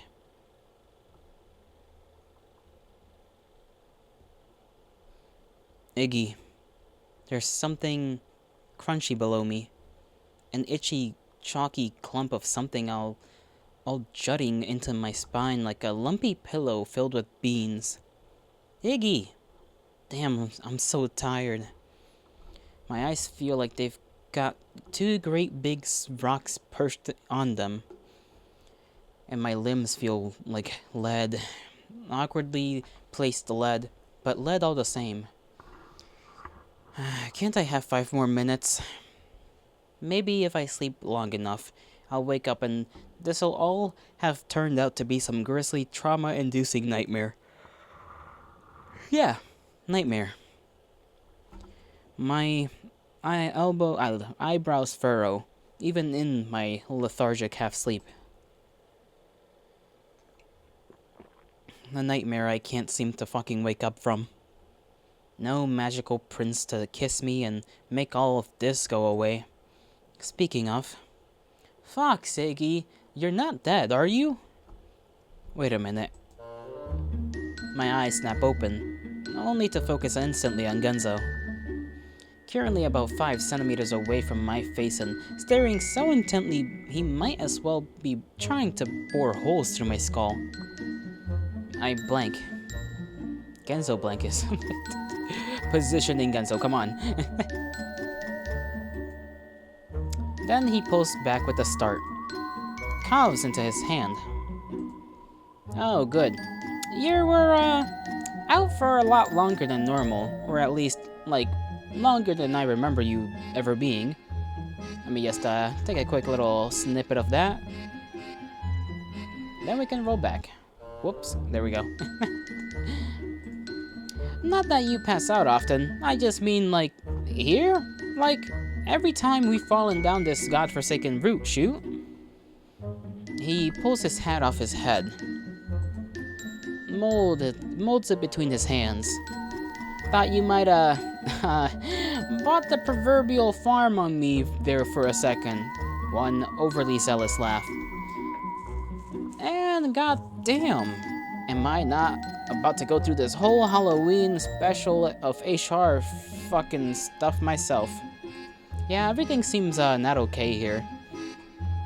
I bring a palm to my forehead, squeeze my eyes shut, then open. Then look around. This is not what I'd been expecting. I stand up so fast I nearly stumble forward, my knees quivering like jelly. What happened here? I finally managed to croak. Genzo seems to relax some. The mountain-sized creases on his forehead at least disappears. He tucks his cap over his curls. Yeah, someone really went to town here, huh? Fucking postal. The cottage is... Well, it's not really... Well, it's not really. Not anymore. Half burned to the ground around us, it barely could be called a place of residence, let alone cozy domicile. The once sweet and cheery walls are now ashen and charred. What furniture still remains has been busted in half or chopped into scraps. And the roof. There is no roof. I stared up at the greenish-gray sky, my stomach curling in on itself as wind whistles through the glistened holes in the wall to play with my hair. Someone mad we didn't share the cookies, maybe. Genzo kicks at a broken bowl lying in the soot near his foot. I don't respond at his attempt at a joke, instead turning my gaze to the pile of animals I'd just been lying in. The pile is still... there, but they're a mangled mess of matted fur and plastic, splotchy charcoal stains decorating what remains of their once woolly forms. I realize they've left streaky black stains all over my backside and quickly attempt to brush the chalk from my clothes. Glad to see things haven't been too fucked beyond all reason after the great reveal. Wouldn't that be some bullshit? Wouldn't that be shit, huh? But why would I take a step out into the cottage proper, towards where the table used to be? Now all that remains is a circle on the floor where it once stood, the surrounding wood smeared with ash and grit. Why does anything that happened down here happen, Iggs? It's as inexplicable as my cravings for mayonnaise on pizza. I've learned to just stop questioning it. Mayonnaise on pizza, huh? That definitely distracts my brain. I'm not gonna pretend that's a whole other conversation. Genzo picks up one of the strewn chairs and gingerly places it upright. It immediately collapses in on itself. But this has never happened before. I spread my arms in empathic persistence. Yeah, and we've never remembered what a fucky-wucky little hellhole it is down here before either. What's your point? I let my arms drop. The anxious jitters in my gut have amplified 10 times past what I was feeling back on the surface. Mayo on pizza? Gelato, let's kill Genzo? It's like that meme. I think we gotta kill this guy. Aw, man. But yeah, that is heinous. That is actually heinous. Yes, a part of me had expected some things to be different, but this is... I curl my arms around my chest, feeling the crushing weight start closing in on me from all sides. What if this is wrong? What if we should have run for the hills? Gotten far the hell away from this place? What if this time things will be worse? So much worse? Hard to imagine given everything that's already happened, but somehow not a single bit of me doubts that this place could make that happen. And we just waltzed straight back down here for our own volition. I close my eyes, clench them. My chest is growing tight, breath already shallow in my lips. On my lips, sorry. But a sudden touch on my shoulder jousts me back to reality. I jerk back with a start. Hey, you okay? Genzo. I turn towards him, looking up and down. His face is taut with concern. Just anxious is all. I scratch fervently at the back of my neck. You'd have to be brain dead not to be. A laugh. When I don't return it, though, his smile falls. He blinks, looks at the ground, then pops his head back up. Hey, didn't I say however the fuck long ago that I'd be your logically sound knight? So, you've got nothing to worry about. Sir Genzo the Gallant is back on duty. This does bring a twitch of a smile to my face. Aren't you missing a sword or something? He points a finger in the air, gaze going skyward. It's at the shop. You'll have to do with a brawny bouquet of my strong, manly arms for now. He flexes his arms upward. I bring a hand to my mouth to stifle the sudden snort of laughter. I see Genzo's eyes soften in relief. I guess I can live with that. I wipe a spot of moisture out of the corner of my eye. Then drop my gaze suddenly, feeling a bit shy. Thanks, Genzo. He grins widely. Hey, what our friend... Then stops. Coughs. Scratches beneath his cap. Finally, he claps his hand together in overzealous jubilance.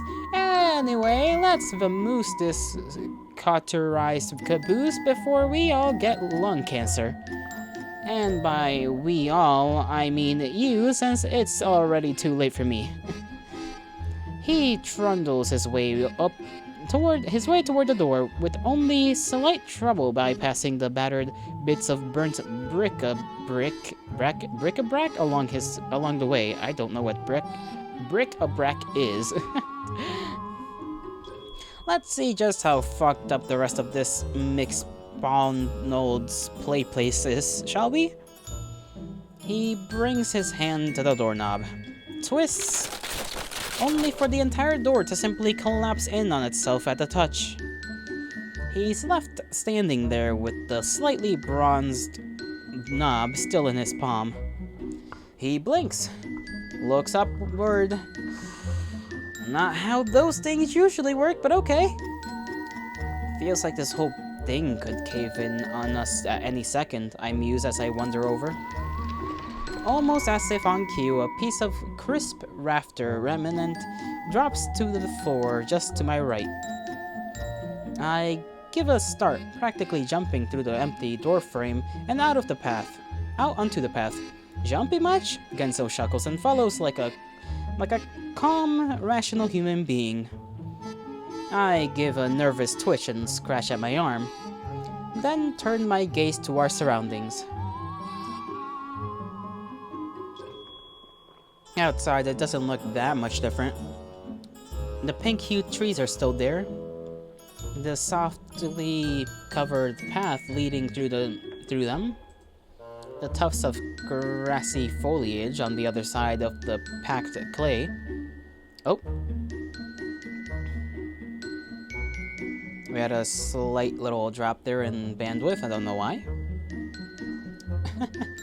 Weird, but okay. The tufts of grassy foliage on either side of the packed clay. But the sky, something's not quite right with the sky. Green and gray and choked with a sickly veil of clouds. And the whole place has an eerie sense of stillness to it, of silence, calm. The kind that makes the hair on the back of my neck and arms stand up like porcupine quills. Wait. Wait a minute. Wasn't there supposed to be some kind of... With a jolt, the memory slams its way to the forefront of my brain. And I twist towards Genzo, grabbing his collar and pulling him up onto his toes. The rabbits! The who and the what now? The rabbits! Where are they? They'll be here any second, and we're just standing out here like... I begin furtively scanning our environs? I guess like environments, environs, seeking out any signs of movement or stray rabbit spear, ears keen and listening for stops. But there's, nothing. I blink, a heart beating in my chest. The eerie calm continues. Genzo brings his hand to my grip on his jacket, carefully extracting my fingers with only a slight touch of pink on his cheeks. Judging by the state of our childhood glad pad, I'd say they were already here.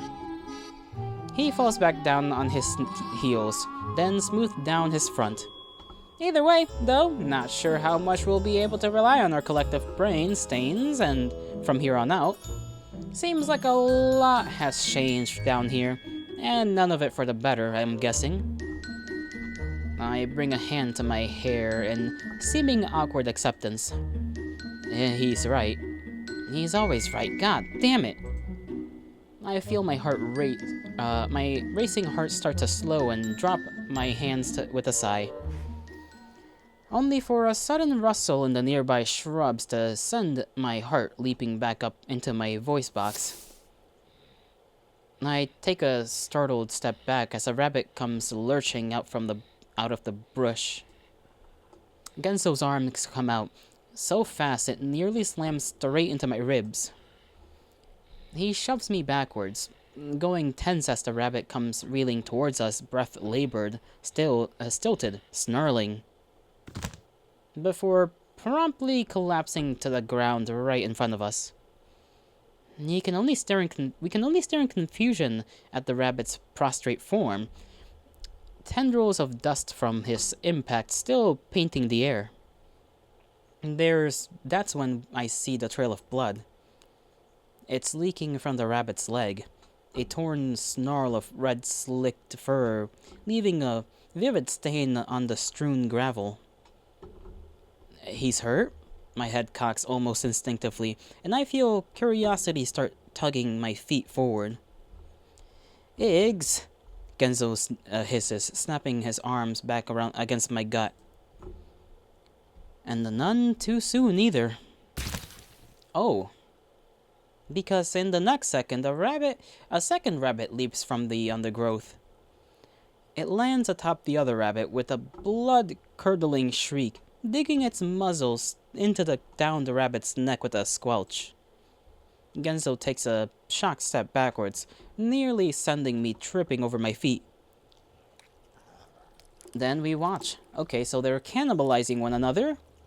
And, yeah, things are fucked, you know, things are fucked if the rabbits are cannibalizing each other. Or maybe this is that one rabbit finally tweaking the hell out. You know, the one. We watch as the rabbit feeds on his companion. Face is pale, eyes wide and warbling. There's something eerily visceral about the sight. You don't say. The fleshy rip of skin and muscle, the squishy pop of meat rent between molars. I feel my stomach flip in growing nausea, and my hands reach instinctively towards Genzo's shoulders, fingers clawing the fabric. The rabbit suddenly stops, seems to realize he's being washed. Then raises his head. Oh, great boss music. Fantastic. And that emote is literally the faces they're making right now. Genzo and I both tense. There's something off about him, incredibly off. Eyes skittish and wild, muscles jumping. Even his fur looks different, twisted and coiled and of a sickly gray, almost as if the color had been drained from its tufts. Hmm. His head twitches, eyes narrowing, then widening. Freaky rabbit, with a big old smile on his face. He begins crawling forward, ears flattened, bloody clumps leaking down his shin. Shit, shit, shit, shit, shit! Genzo backs up 1, 2, 3, 4, 5 steps, taking me with him. But it's a futile effort. The rabbit growls a low, breathy thrum, then leaps. Genzo flies back into me, sending both of us tumbling to the ground. Yeah, you got that, Gelato. Handle him? Listen, we've already seen how these guys move. It's not impossible to kill them, but they, you know. Even when you got the jump on them, they still got that overwhelming strength. And the rabbit goes sailing past us, rolling forward in the dirt a few feet away. Genzo wastes no time. He scrambles to his feet and grabs my wrist, yanking me after him as he takes off towards the trees. Run, run, run, run, run! I don't have to be told twice, or once even. I go careening after him, feet pounding the ground in time with my galloping heart. Into the trees, past the trees, around bark and twig and brush. I hear the rabbit give chase. Can hear his snarls as though right in my ear, the thump of his feet against stumps as he tears up the forest behind us. I gasp out of breath, trying to focus on my legs, keep them moving forward, powering forward. As ahead of me, Genzo ducks and dodges through the whizzing landscape of pink. We burst out into a clearing and he stops for a moment, head spinning left, right. My lungs are burning, and I let out a ragged cough. Then notice the sound behind us are gone. I blink, glance back. Again, the rabbit bounds out of the thicket to our front, slamming into me and sending me flying. Back, back, back, back. Back until my spine cracks against a tree, ejecting the breath from me like a punctured airbag. But before I can so much as slide an inch down the bark, the rabbit's iron grip hands have half my shoulders, pinning me against the wood. My head cracks back with a star-spiraling jolt. And by the time my vision clears, the rabbit's face is in mine, blood-soaked fur trembling against my skin. My goodness, he is, yeah, right there, and we didn't even make any choices this time around. He cocks his head to one side, then the other, all the while his yellow eyes take me in, roving up and down the length of my torso. My body trembles, heart fluttering. I can barely hear my thoughts over its pounding. I try to swallow, but it gets caught in my throat. And then he lowers his head toward my neck. My muscles give a panicked jerk. I clench my eyes shut. Fuck. Only for my attention to be stolen with a dull crack against the rabbit's armored shoulder. Hey, you big hulking fuck toy! The rabbit twists his head back at this new onslaught. And I look past him to see Genzo with one hand on his hip and the other tossing a stone up and down in the air. Yeah, I'm talking to you, you big furry lummox. He tosses at the stone, and it hits the rabbit between the eyes. The rabbit lets out a perturbed squeak, then snarls. Overgrown Easter Bunny, you got any brains up there in all that marshmallow fluff? Genzo points at his head in empathic derisition. That's also a new word. Why did he say fuck toy? Furries, probably. 'Cause last time I shocked, that whiny ass twig you're about ready to shout down on is nothing but skin and bones, bud. The rabbit loosens his grip on his shoulder, and I slide down to my feet with an ankle-jolting thud. That and, if you got called a fuck toy, you wouldn't be happy about that, probably. Can't even see a real meal when it's got its cock down the down that fuzzy wuzzy little larynx of yours. Genzo gives his stomach a satisfied pat. What? You're too used to tiny royal dicks? Is that it? Shoulda known old fuckboy'd whip you up good. Now I can see the rabbit's fur bristling. A low, breathy growl slithers out beneath his lips as he turns his whole body towards Genzo, ears flattening against his head. Oh, that one hit a nerve, I see. A little too close to home there, am I? Or are you just that starved for something good for once? The rabbit starts inching toward them. Don't worry, I got plenty of meat to go around, and I won't even make you wear a leash either. Oh, wait. Don't tell me you like that. Don't tell me you like that? He brings a hand to his mouth in feigned surprise. Then laughs, lips twisting into an impish grin. I guess rabbits really do make good pets, huh? The rabbit screams, a shrill, phlegmy wail, so loud I have to slap my hands to my ears. He lunges. Oh shit, Genso's eyes go wide. Then he twists on his heels and bolts. Run, Iggy, run! I watch him go flying towards the tree, toward the other end of the clearing. I begin my dash on instinct, feet stomping through the underbrush and steering me back toward the trees. Then I heard a tussle, a thud, a surprised grunt.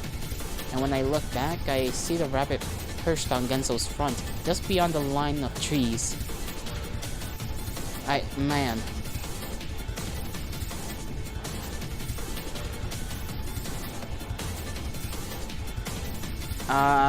Well, it's like we can do this back and forth where we try to help and he tries to help us, and I don't know.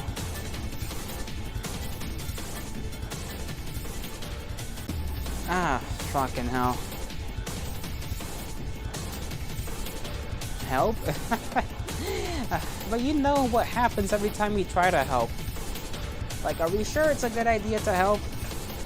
Considering, well, you know.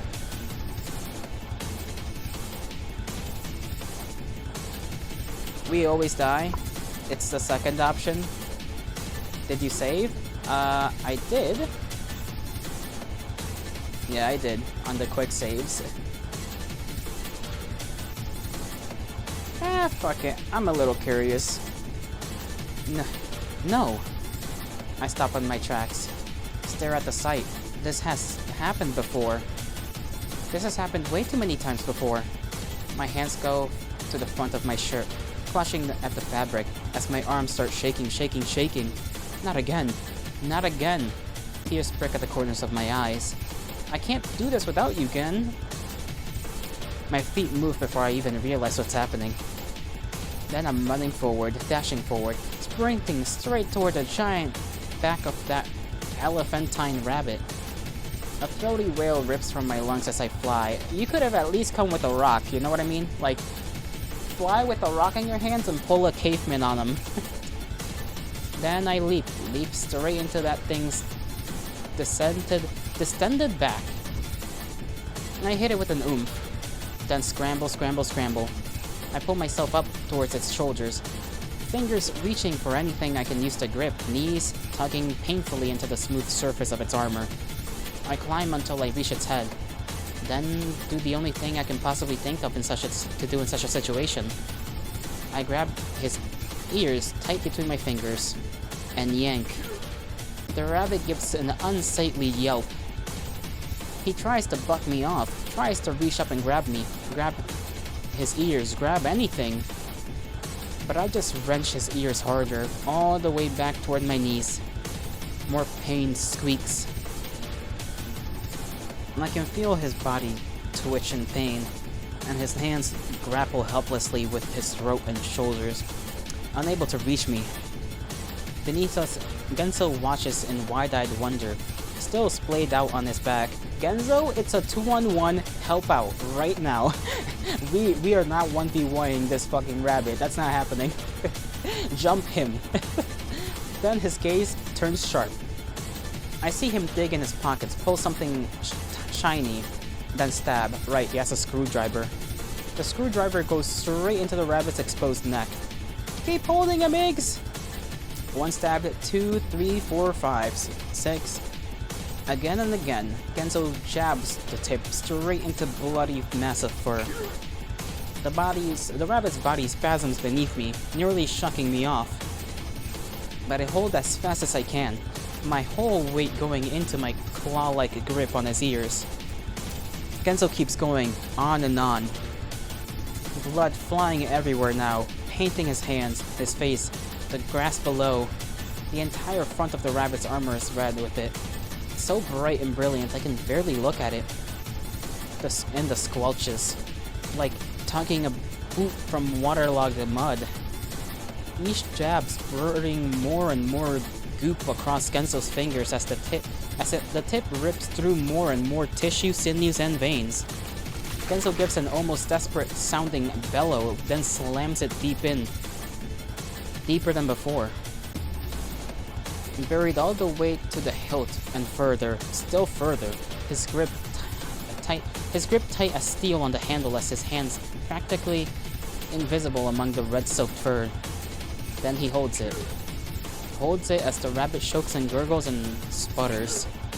Holds it as the rabbit's body twitches and shivers in spasms. Even keeps holding it as the rabbit gives one final jerk before collapsing forward, slumped on top of him and slamming his head and back against the ground. There's a moment of silence. Of complete and utter silence. We got an assist! Add that to the counter! The two of us just lying there with the rabbit corpse between us. Growing pool of blood soaking Genzo's jacket. I blink down at him over the rabbit's shoulder. He returns the gaze in what looks like a half-dazed look.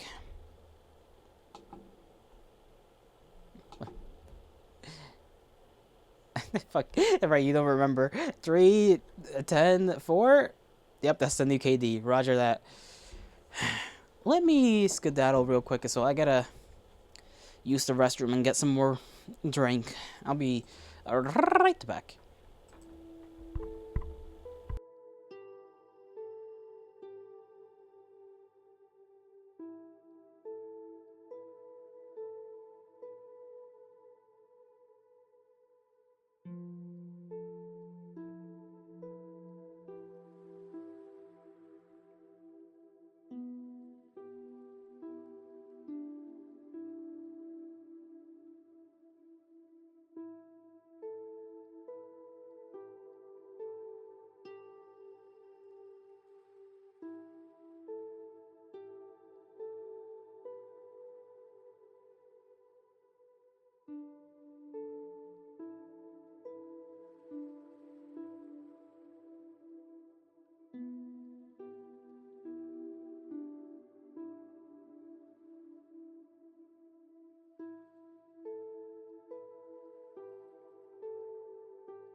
I'm back.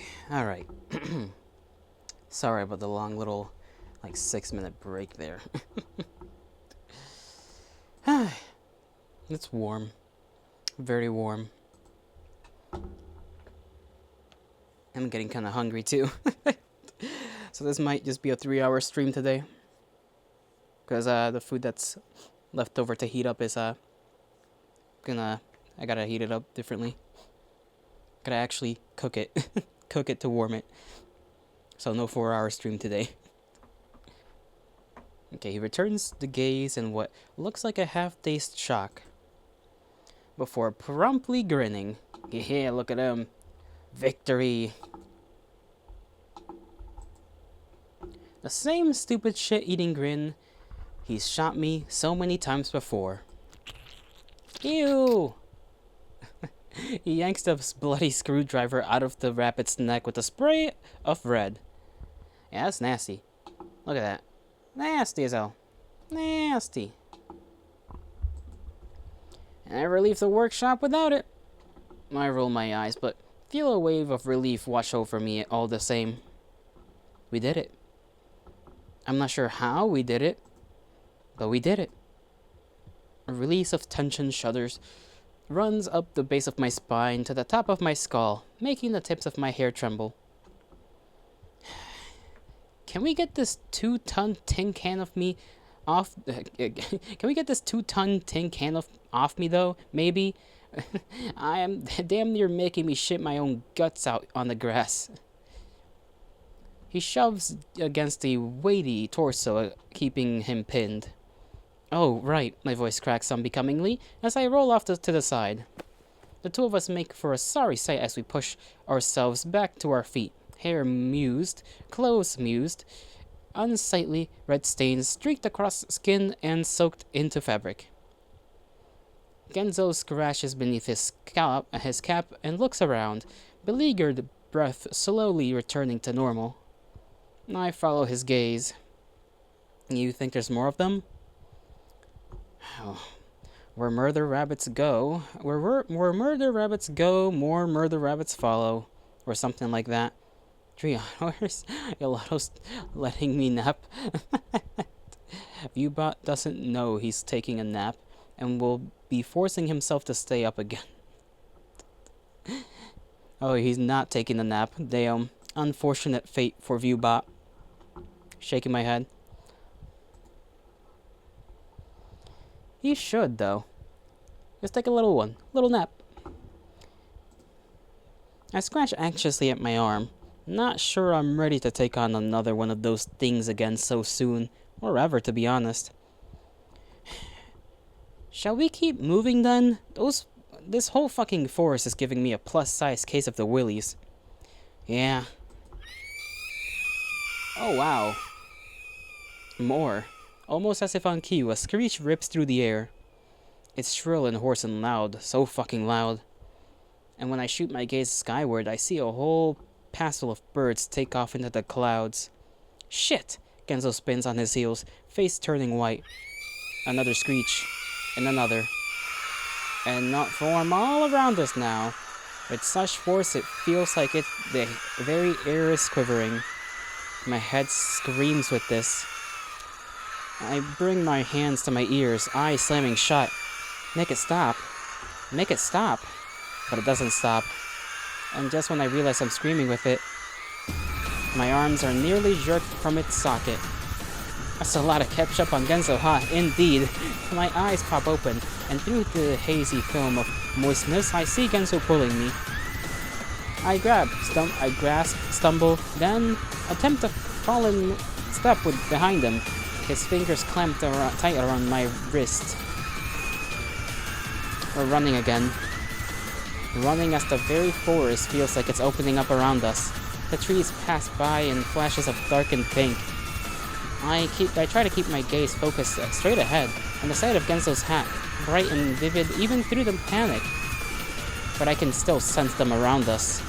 Still see flashes of gray bird through the surrounding forest. They're all around us, whipping through the branches and rushing to our either side.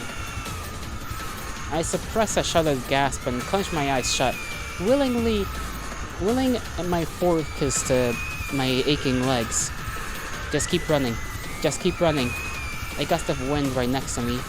I open my eyes just in time to see a rabbit come careening toward me. But Genzo must have seen it first because he gives my wrist an extra forceful tug, yanking me a few steps forward and out of the way. The rabbit goes sailing past me and back into the trees on our other side. Ah, fuck!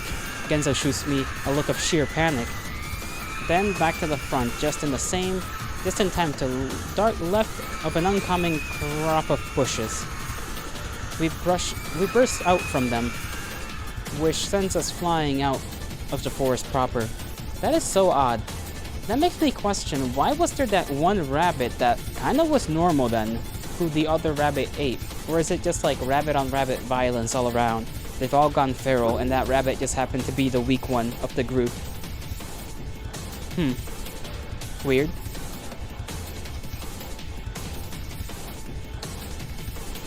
We stumble forward, nearly dropping to our knees atop the gravel path. Where? The river. We've reached the river.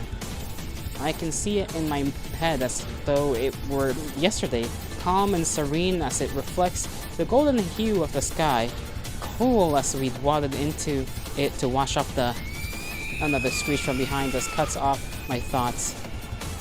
And we're moving again, barreling down the path, river flowing beside us as we whisk past the tree after tree. That's when I spot it, up ahead, an all too familiar slab of pink. Genzo, the tongue! That's the goal! What? I squawk, voice raised about 2 octaves. The rabbits won't touch it, remember? And I'd sure as shit rather take my chances with a fucking eyeball from hell than an entire army of Here Comes Eater Cottontail. As if to emphasize his point, another ear-grating shriek cuts through the air. I'm not sure I can argue with him at this point, or if I want to, much as my pores clench at the thought of that hulking pink slump of meat. We reached the slimy appendage in question, just as doughy and vile as I remember it. It bisects the path like a giant slug. Genzo doesn't even pause. He launches me forward before I have a chance to protest, then begins climbing up after me.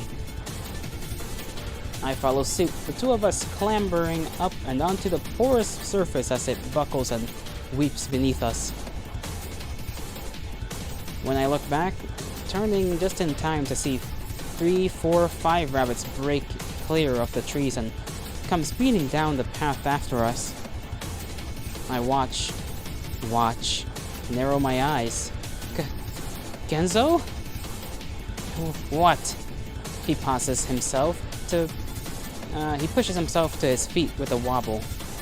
I throw a shaky finger in the direction we'd come from. They're not stopping!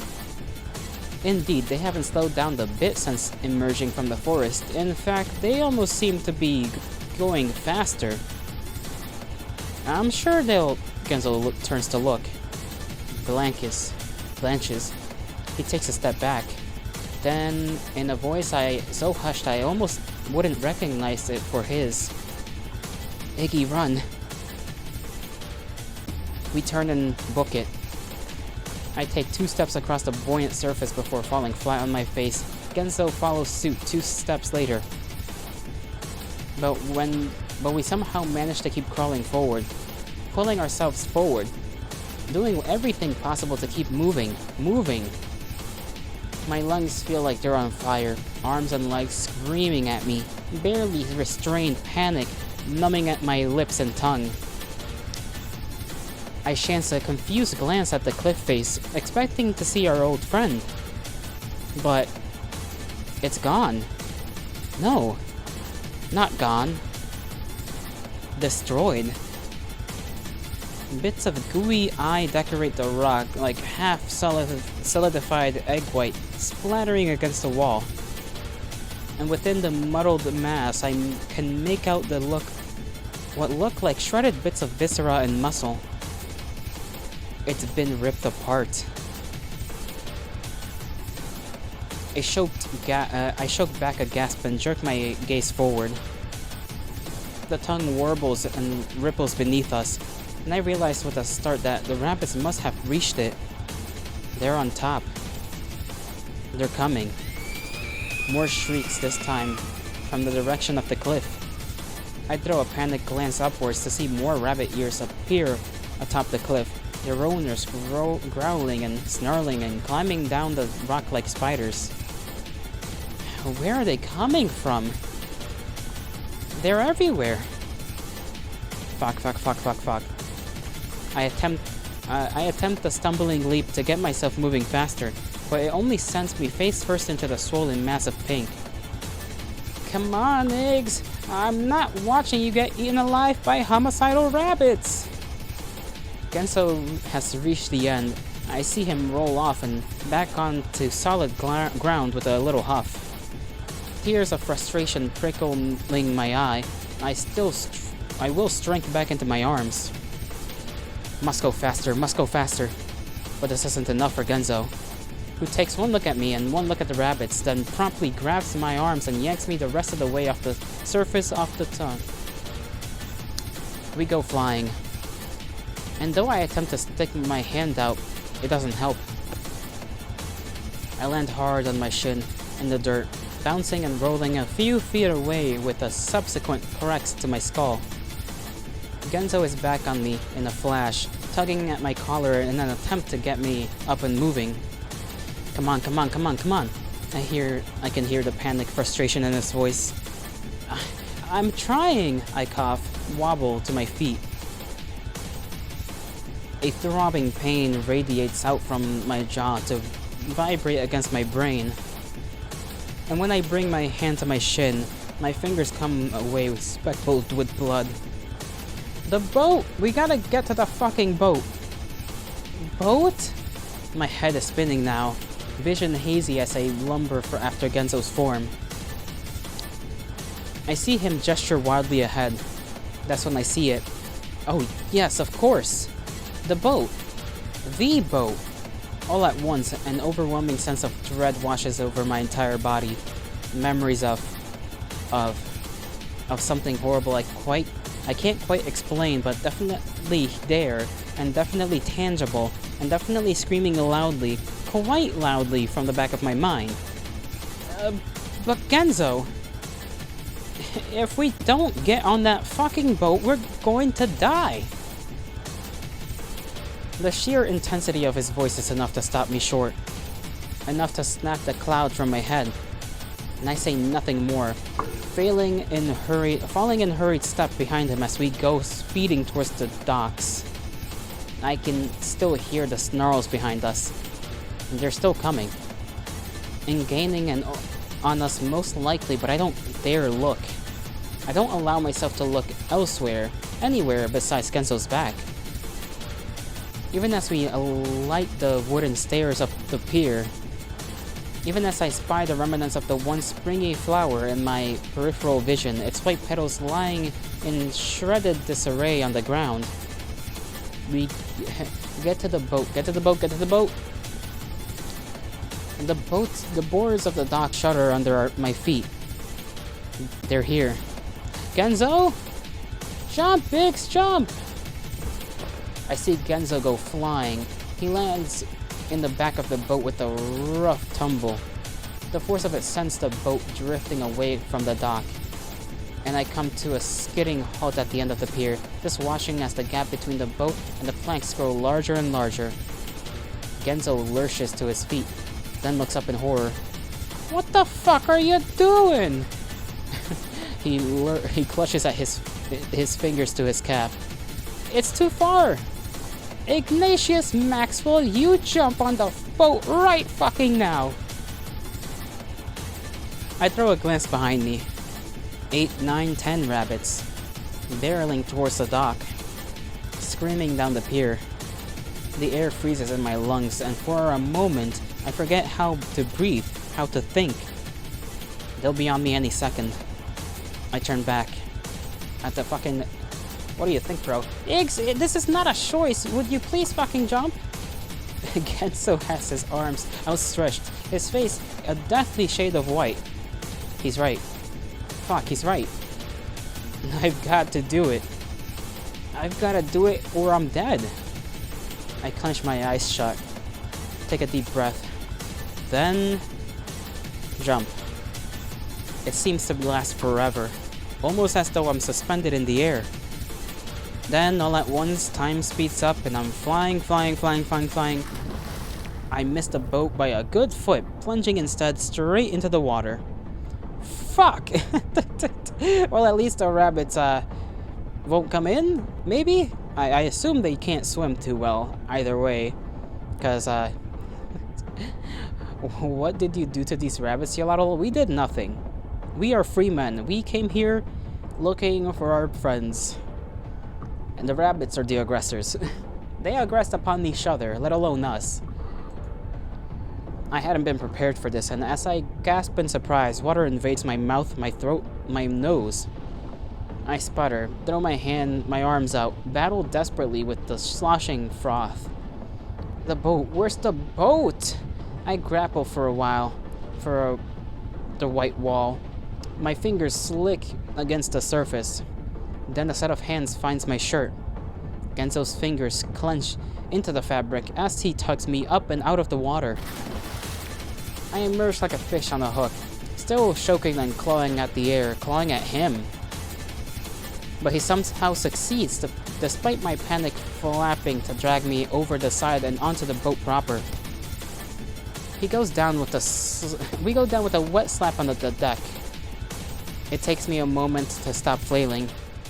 Genso just tugs me in closer, his arms around my midsection, and my heart beating a mile a minute through his jacket. I start to calm. Slower. My muscles relax. Body going slack in his arms. And then I just sit there and breathe. God fucking. I let the air whistle beneath my teeth with each breath.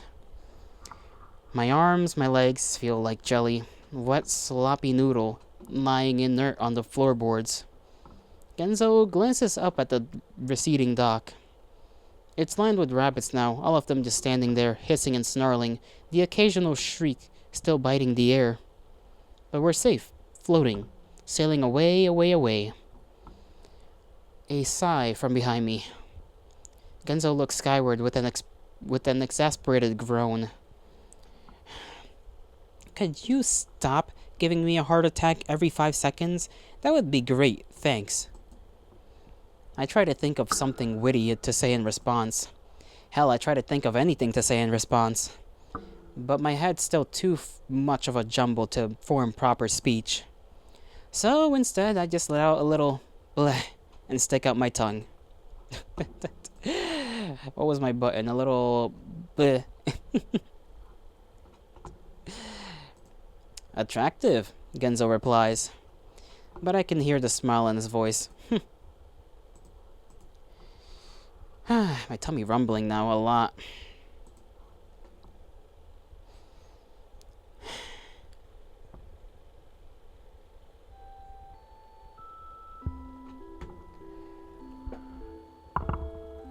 Can I end it here?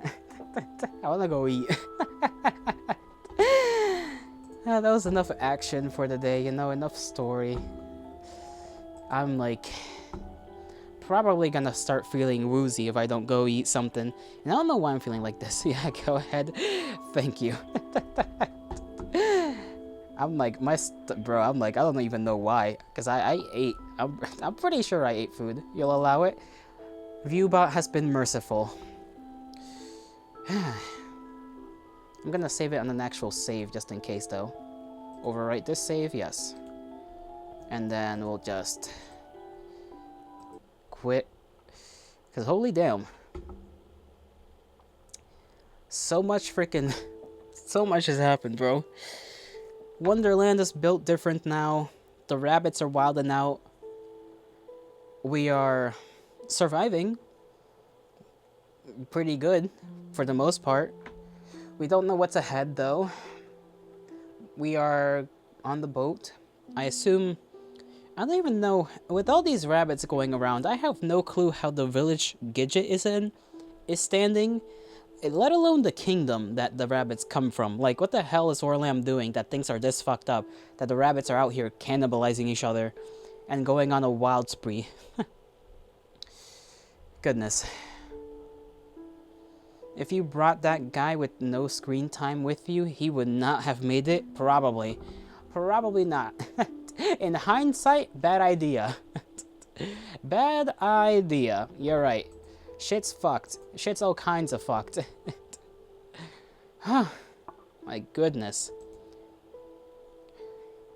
For one second, I was thinking, oh, he probably knows, you know? Like, he probably has some idea. Because he's connected to Buxley. And then it's like, no, he's fine. He just, like, is here and probably is home while everything's going down during every loop. And I was thinking he was gonna have more of a story, but you know what? That's fine enough. He was there for what he's needed, which is what he's needed for, which is to give us a little bit of context, I guess, to the stresses that Buxley has, to give us the necklace that is the little luck charm that I assume we have to show Buxley in order to calm her down. And then, I don't know what's gonna happen with the baby. There should be an ending where you just stay home, like him. Listen, to be fair, I highly doubt he knows about Wonderland, okay? I feel like that's just a thing we've kept in the group. I mean, think about it. Nobody in the group talked about it, remember? Like, not even amongst one another. Nobody talked about it. We've all individually, theoretically, visited Wonderland as the characters continued to grow up, right? Because we know Genzo said he did, or at least, like, let it slip that he did. We can assume Buxley did. We can assume Orlam most definitely did. We can assume even Gidget did. And even our character tried one time, right? At least in his teen years, to, like, go to Wonderland. But none of us even talked to each other about it, let alone Hanar. How the fuck do you not talk about it? They all thought they were tripping as kids or something. I don't know. That was, like, from what I remember, that was the only explanation. That they all just, not like a group explanation, but like Iggy's explanation to himself, right? That, like, they all probably thought they were just having a weird trip. You're not gonna lie, you completely forgot Humor never went.